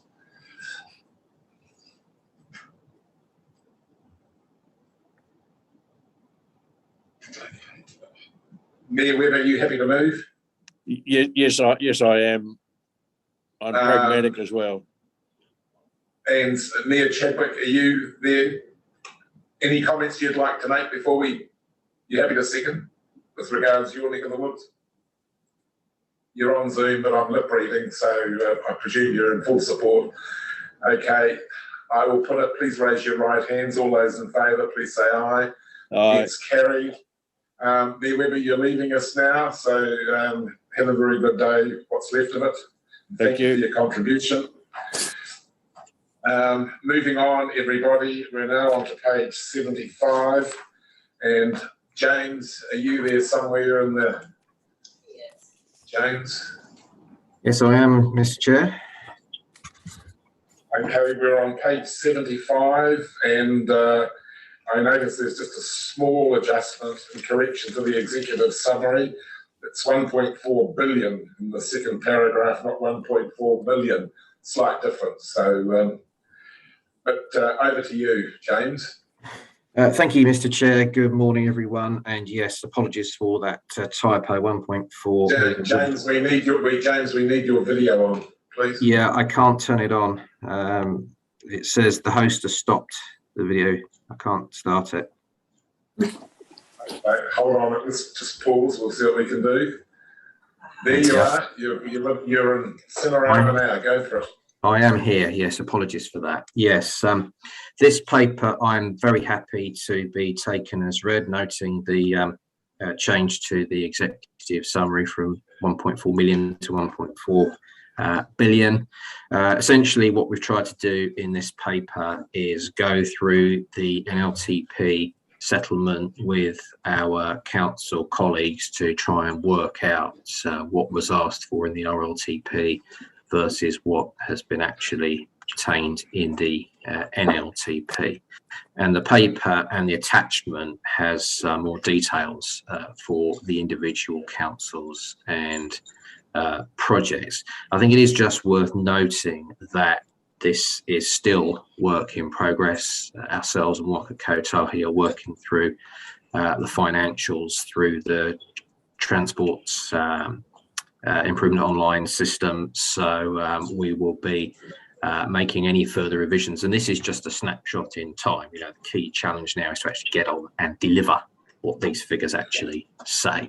So yeah, happy to take any questions or comments, and also to emphasise that as part of our programme management approach, we'll be regularly reporting against progress to make sure we are delivering what we've now been given by way of funding. Thank you. Thanks, James. Acknowledging that it is a snapshot of a point in time, I open it up for any questions. Councillor Nees. Thank you, James. I'm very excited to see that we got funding for our stock effluent disposal facility. So that's great. I look forward to seeing that reported. I just wonder, was the funding provided for the Carlos Wednesday trial through the NLTP for Tauranga?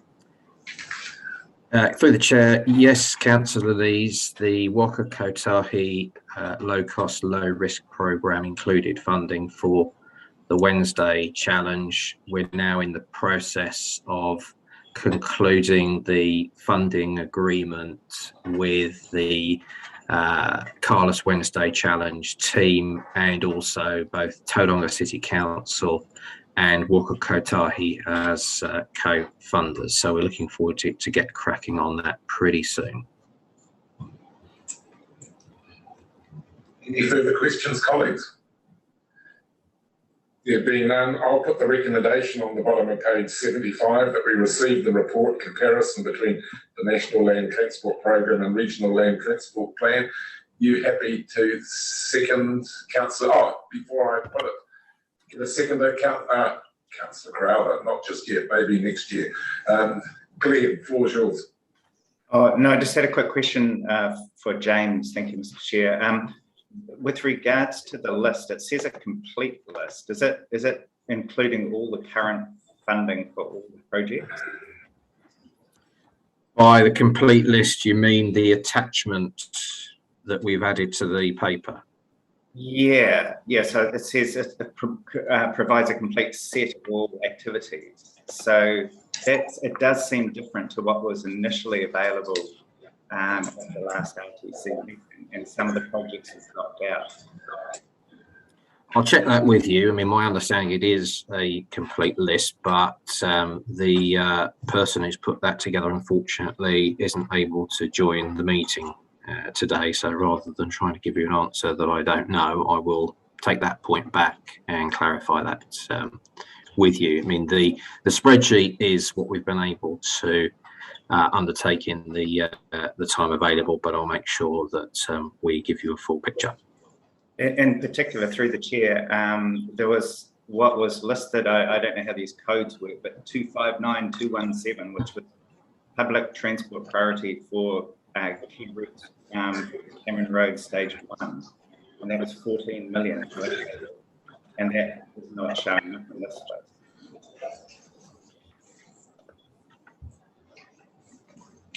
James, can you get back to being on those facilities rates? Yeah, okay, one of the things. Oh, sorry. Go on, James. I was going to say, one of the things that we are trying to do is reconcile what was in the RLTP, NLTP, and what is in the Transport Investment Online database, and that does take a bit of time. The reference that Glenn has referred to is likely to be from TIO. Councillor Nees, were you happy to? Oh, Glenn, you wanted to say something else? Oh, the hand's down. Okay.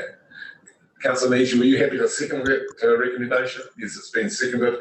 I'll put it. Raise your right hand. All those in favour, please say aye. Against, carried. Moving on, have we got Lorraine with us there somewhere, or James, are you doing that one also? The mode shift plan for Rotorua Lakes District. Oh, Lorraine, welcome. Yeah, I'm happy to let Lorraine take the lead on this one. Okay. Page 111, everybody. Lorraine, floor's yours. Thank you. Through you, Chair, I'm just introducing the Rotorua Lakes section of the mode shift plan on behalf of Waka Kotahi. The mode shift plan section completes Waka Kotahi's Bay of Plenty regional mode shift plan. Initially, Waka Kotahi, for the Rotorua Lakes section, Waka Kotahi prepared 6 mode shift plans, and they were based on cities and Queenstown. And at the request of this region, Waka Kotahi agreed to collaborate with the councils around the region to complete a regional mode shift plan. So we already have the Tauranga and Western Bay section. This is the Rotorua Lakes section, and it is intended to prepare an Eastern Bay mode shift plan section. The mode shift plan for the Rotorua Lakes is essentially captures the work underway or proposed to grow mode share travel by PT, walking and cycling in Rotorua. In particular, this section obviously recognise travel choice and travel behaviour, I guess travel choice programs that acknowledge Rotorua's unique cultural setting and demographics, and also the city's status as an iconic tourist destination. And in relation to that, I think the intention was to prepare have this section prepared earlier. However, we have, and the section does take account of, is significantly informed, I guess, by the effects of COVID in relation, in particular, to Rotorua. And I think we also have online Waka Kotahi, David Spears and Alistair Cribbins to take any questions. Unfortunately, I don't think Rotorua Lakes with us today. Yes. Able to be with us. Oh, we've got the mayor here, Lorraine. Yes. 10 minutes start. Sorry, staff. I had an apology. Yeah. Look, can I just say, Lorraine, we're more than happy with this. The issue for us is the 2018 census is sort of so outdated in terms of uptake of cycling and walking and public transport. Do we need to do this on a more iterative basis? Because we're seeing so many schools now teaching kids to ride bikes and enormous uptake of cycling, but the figures here are pretty lousy in the census. It's not anyone's fault, but I think these are subjects dear to our heart. That's all.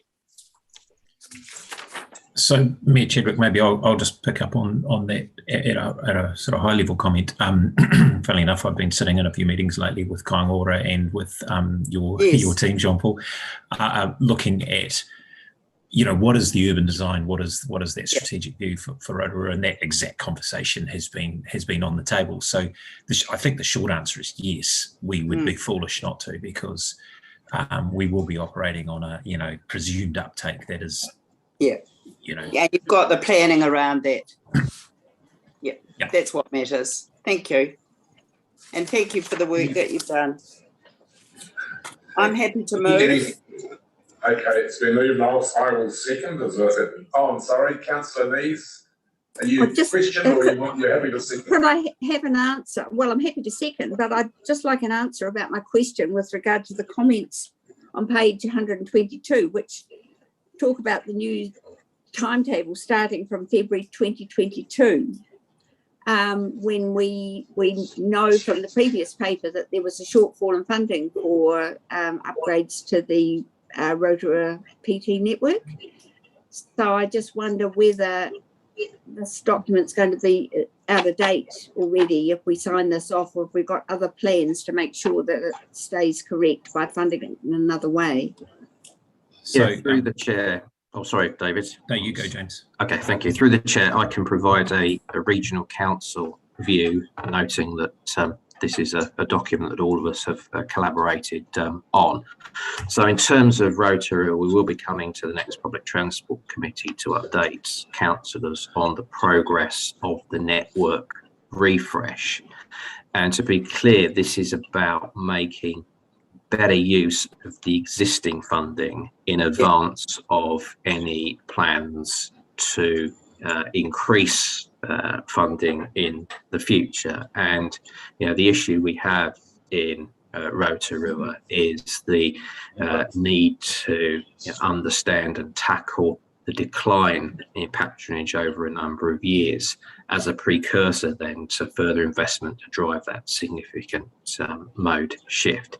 So our view is that the mode shift plan is a very, very good summary and consolidation of the work that is underway, and it recognises the fact that that work is now progressing. Also worth highlighting that the government's emissions reduction plan discussion document actually notes the need to work on all of the mode shift plans across New Zealand, to update them, and in particular to start looking at specific targets for mode shift. So the work in this space is going to be really dynamic, and I think the councillors can be confident that at this point in time the Rotorua mode shift plan is a really good and robust summary of where we are, recognising that we've got more work to do to develop in the future. That gives some comfort to you, Councillor Nees. Thank you. David, did you want to say anything in support of what James has just said? Thank you, Mr. Chair. I don't think I could have been more thorough, so no. Yeah. And if I just add, this has been a great exercise in working together, because this is all built on our growth, our housing aspirations and growing communities, and not seeing roads as just or modes of transport as a way of getting from A to B. It's about building communities, and thank you for that. The recommendation on the bottom of page 111 has been moved and seconded. I'll put it. Please raise your right hand. All those in favour? Aye. Carried. Thank you so much. We're very much on the home straight now, and we come to the verbal updates from any committee members that wish to and our advisors. And I'll start off with you, Glenn, in the sustainability environmental sector. Anything you'd like to update us on that's hot in your spot?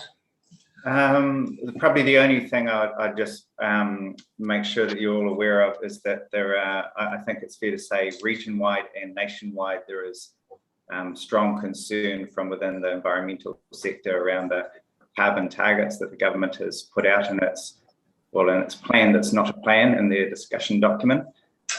So I think there's a increasing concern internationally too around New Zealand taking the approach of offsetting internationally as opposed to reducing emissions domestically. And of course that has huge implications for transport targets. So I see in the agenda it commented on the 2030 target of 30%. And I guess it does raise the issue of whether the regional land transport plan target of 25%, which at one point was perhaps not aspirational enough, it's turned out that it's probably double what the government is looking at doing. So I think that's probably something that needs to be revisited at a future meeting, where the Bay of Plenty positions itself in regards to that, whether it aligns internationally or whether it aligns with our government that's being regarded increasingly as well off the pace. Thanks, Glenn. We don't have John Galbraith with us today, but we do have, in terms of road safety, we have Senior Sergeant Simon Sinclair buried there somewhere, if we can find him. Hello there, Mr. Chair. Oh, are you there? I am here. I'm just wonderful. starting. Welcome, Simon. Thank you. And you've got a presentation, so we'll just... So that I'm sharing my screen now. Just let me know if that hasn't come up or you've got it. Yeah, it's up. It's up and it's full screen. Sergeant. Brilliant. Yeah. So good morning, everyone. I've been asked to fill in for Inspector Crow, who gives his apologies for not making it. Just a short presentation. Please shout out or let me know if you've got any questions as we go through it.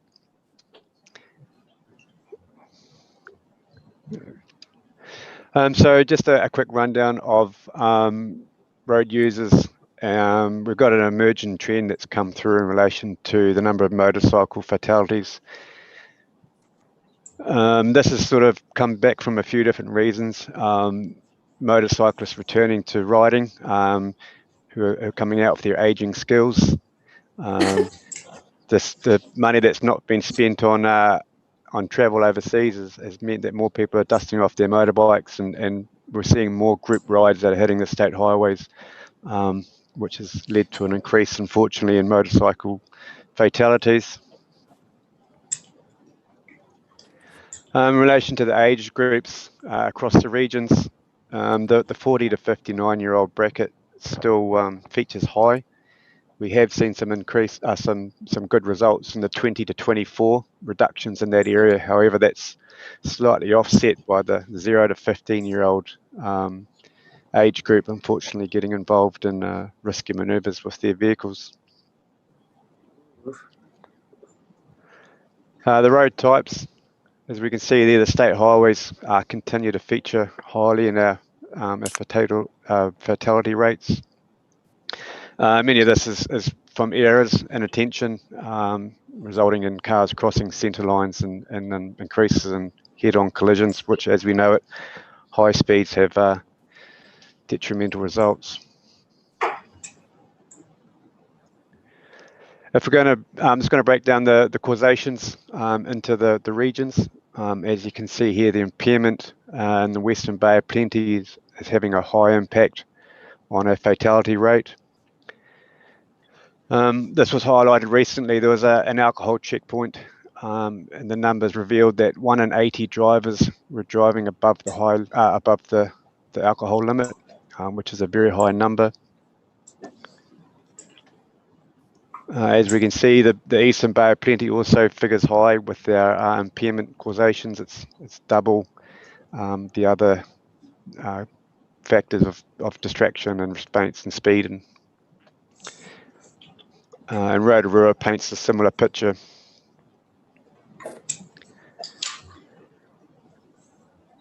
Moving on to what's hurting us now and historically, I'm informed by Inspector Crowe that this is very much similar to the slide he presented last time. However, we do see that emerging trend of motorcycles featuring higher in our fatality rates. Can I just ask a question, Simon? Yes, go ahead, ma'am. Yeah, just about speeding. You don't have those as sort of reasons for adding to the high risk that we've got, or two? Yeah, I'm going to touch on speed just a little bit later on in the presentation. Yeah.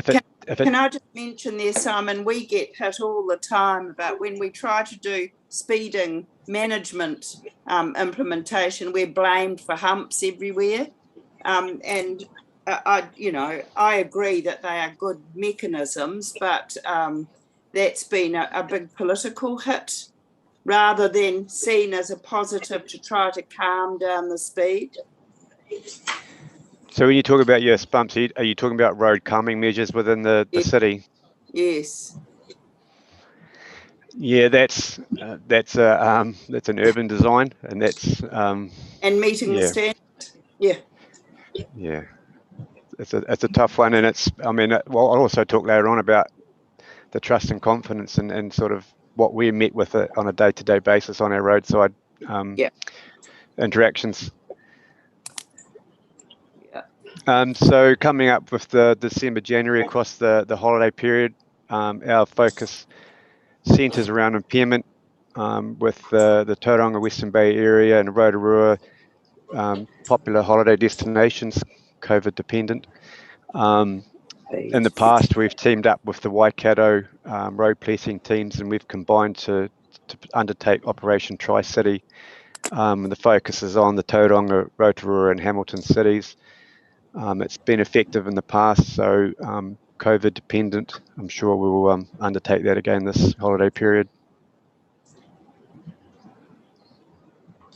Thank you. Speed management, for you, Mayor. Sorry, I'm just going to go back one, if I can.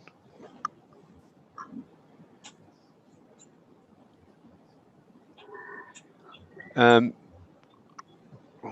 get back to it.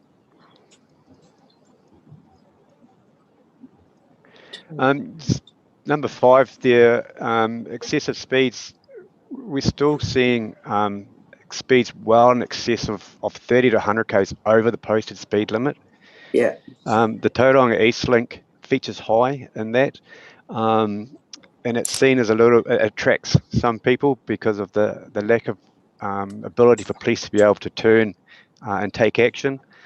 So we're working on how we sort of place our speed cameras in those areas and what sort of times we are able to be effective in that area. But it's across the state highways. An example of recent one was 135 in a 50k zone, which is just absolutely madness. But we're coming across it more and more often, so it's a way up of the 0 to 10 enforcement, or the excessive speeds, sort of how we target both at the same time. So the speed management, one of the conversations I had with Inspector Crowe was some feedback he got from his area managers around the lack of consultation with speed alterations and reductions.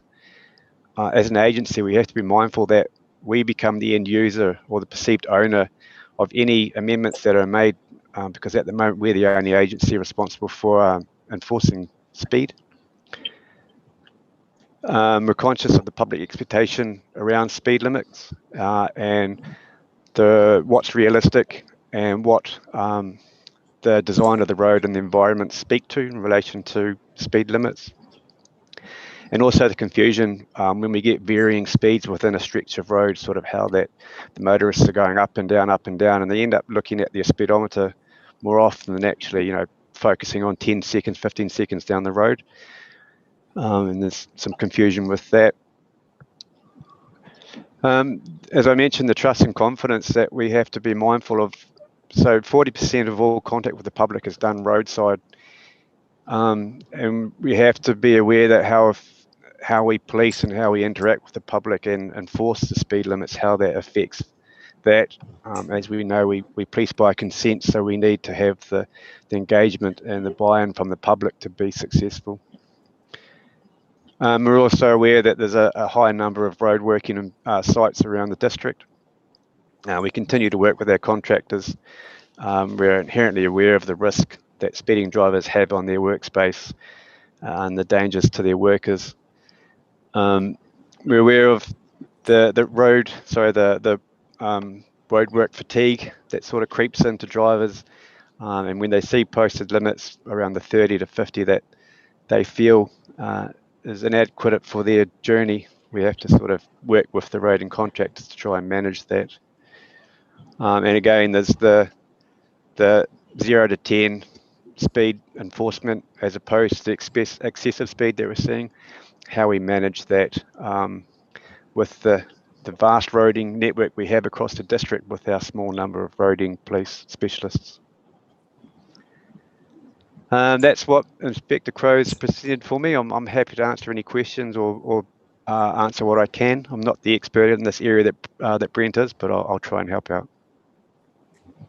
Yeah. Thank you, Simon, for your presentation. Before I go to Mayor Chadwick, Mayor Riestra, the other day we were on a Zoom talking about Opotiki, and as you recall, you and the chairman wanted an aid and memoir about raising a safety issue at an intersection near you in Opotiki. Whilst we had David and Simon from the police here on board today, does that come to mind? You had an intersection that you were particularly concerned about that was a death trap. Yes, that's correct. But it's not. It's one in our on our parallel streets where quite a few cars tend to just go racing across, even though there's stop signs. I think this is the one we're talking about, where it's kind of the fun thing to do in town of a Friday night, unfortunately. It kind of, if you go fast enough through that intersection, there's a bit of a lift where that has caused problems. So, and that's actually state highway as well as our own urban streets, which is of concern to us. We just don't seem to be able to, catch enough people doing this and having them reported, unfortunately. Not quite sure what to do about that. There's a couple of things that come from that is, and it's across New Zealand, is when we turn up, we get the best behaviour that can be put on display. So we lose the effectiveness of catching people in the act because we're the good behaviour police. But however, if you let me know what the intersection is, I can make the local staff aware of it so that we can have a presence and deter that behaviour, and hopefully it won't become the cool thing to do in Opotiki. Thank you very much. I appreciate that. Will do. Are you happy to give me the intersection now, or do you want to pass it on through the channels? I'll pass it on through the channels. Thank you. Thank you. Good outcome, Your Worship. Now we've got Mayor Chadwick, then we've got Councillor Nees, and then Commissioner Selwood. Mayor Chadwick. Yeah, thank you for those figures. We'd love a copy of them. And the traffic calming is, I think it's the standard that needs to be looked at. Really, we all get hit with it, yet it works effectively, but by golly, it causes community concern, just put it that way. My question to you is, are we going to have a joined up summer safety campaign around speeding? I can ask Brent that question. I'm not aware of anything, but that's just because I haven't been involved in that conversation with Inspector Crow recently. So I'll pass on your question, Mayor, and I'll get him to, I'm sure he'll respond promptly. And we'd love to do it in a joined up way. I think that's a good thing when we all are saying the same measure and not saying this is just a police issue or this is a waka kotahi design issue. Because you can anticipate what's going to come, especially as hopefully Aucklanders get out. Yes, definitely. That'll bring extra traffic down, and we want to make sure that they arrive and get home safely. So I'll pass that on to Inspector Crowe and get him to touch base. Great. Okay, Councillor Nees, then Commissioner Selwood, then Her Worship Mayor Riestra. I really don't have anything much to add other than there is a Bay of Plenty regional risk assessment underway at present, and I was thinking that there may be some issues of our roading network that would need to be considered by way of that risk assessment. And I know that there is a Lifelines project which is going to pull information through, but I'd be interested to hear from Waka Kotahi in the future about any work that they might be doing about the resilience of State Highway from climate change and what their program is with regard to the regional risk assessment in the Bay of Plenty. David, did you want to respond, or? Oh, just to say we can pick that up at a future meeting, Councillor Nees. I think that's a good idea.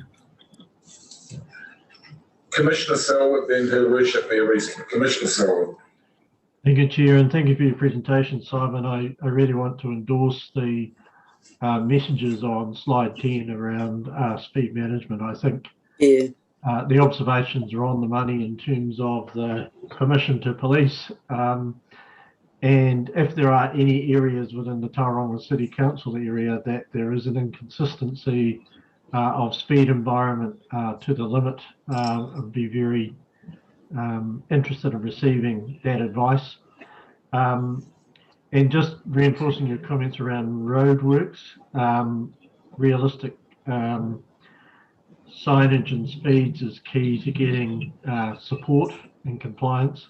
I do know as a frequent traveller on the State Highway network, there are many examples of late in particular of roadwork sites that still have speed limits on, that either there is no work or no apparent work being undertaken.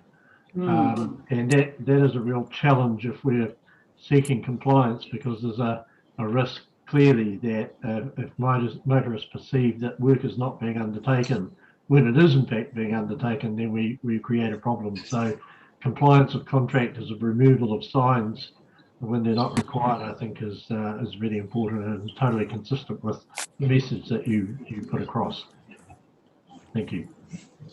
That's fine. I know Inspector Crowe does have regular contacts, and that point is one of his main issues, is making sure that the speed limit reflects what's been done and who needs to be maintained or who kept safe at the time. So it's on his agenda. Your Worship, Mayor Riestra. Thank you, Chair. I just wanted to go back one more slide, please, Simon. Just wanting to raise a question around, you commented on, you had made some comments around consultation with police as end users. Yes, mindful that police are the end owner user. Could you please just elaborate a little bit on that for me? Sure, it's more of a perception that police are the end user because we're the face of enforcement. So any changes that are made to speed limits, roading networks, because we're the agency out there on the roadside, it becomes a police, why have police done this? It's a police problem, where in fact we're the enforcement agency as opposed to involved with what's got to that point. Right. Thank you. That's very helpful, because we're just undergoing a review on our roads around our district, and so I'm hopeful that has happened. I'll get back on that. Thank you very much. Any further questions to Sergeant Sinclair? Being none, Simon, I just want to thank you. I know you were the off-course substitute, but no, it's been good having you here and you've done a stellar job. So now I've got to ask you to stop sharing your screen. I'm having a note flashed at me here. So Is that better? Yeah, but thanks again, Simon. Much appreciated. No problems. Thank you all for your time. Somewhere buried there, we've got Dan Kneebone at the port. So, Dan, are you there?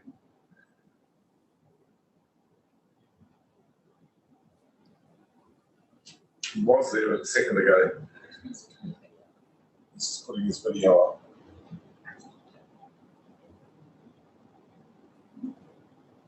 No? Yes. Oh, well, we may need to move on. Get his report next time. Well, I think we've come to the end of the meeting. So I just wanted to thank you all for your participation. We know we all dislike Zooming and we all long for the day when we can have a full frontal, but I don't know when that's actually going to be. So, but in particular, I'd like to acknowledge the members of the public who may have stayed on for the duration of this meeting. But I'd also like to sincerely thank staff for their contribution and any media who may have been observing this. So thank you all and have a wonderful day, what's left of it.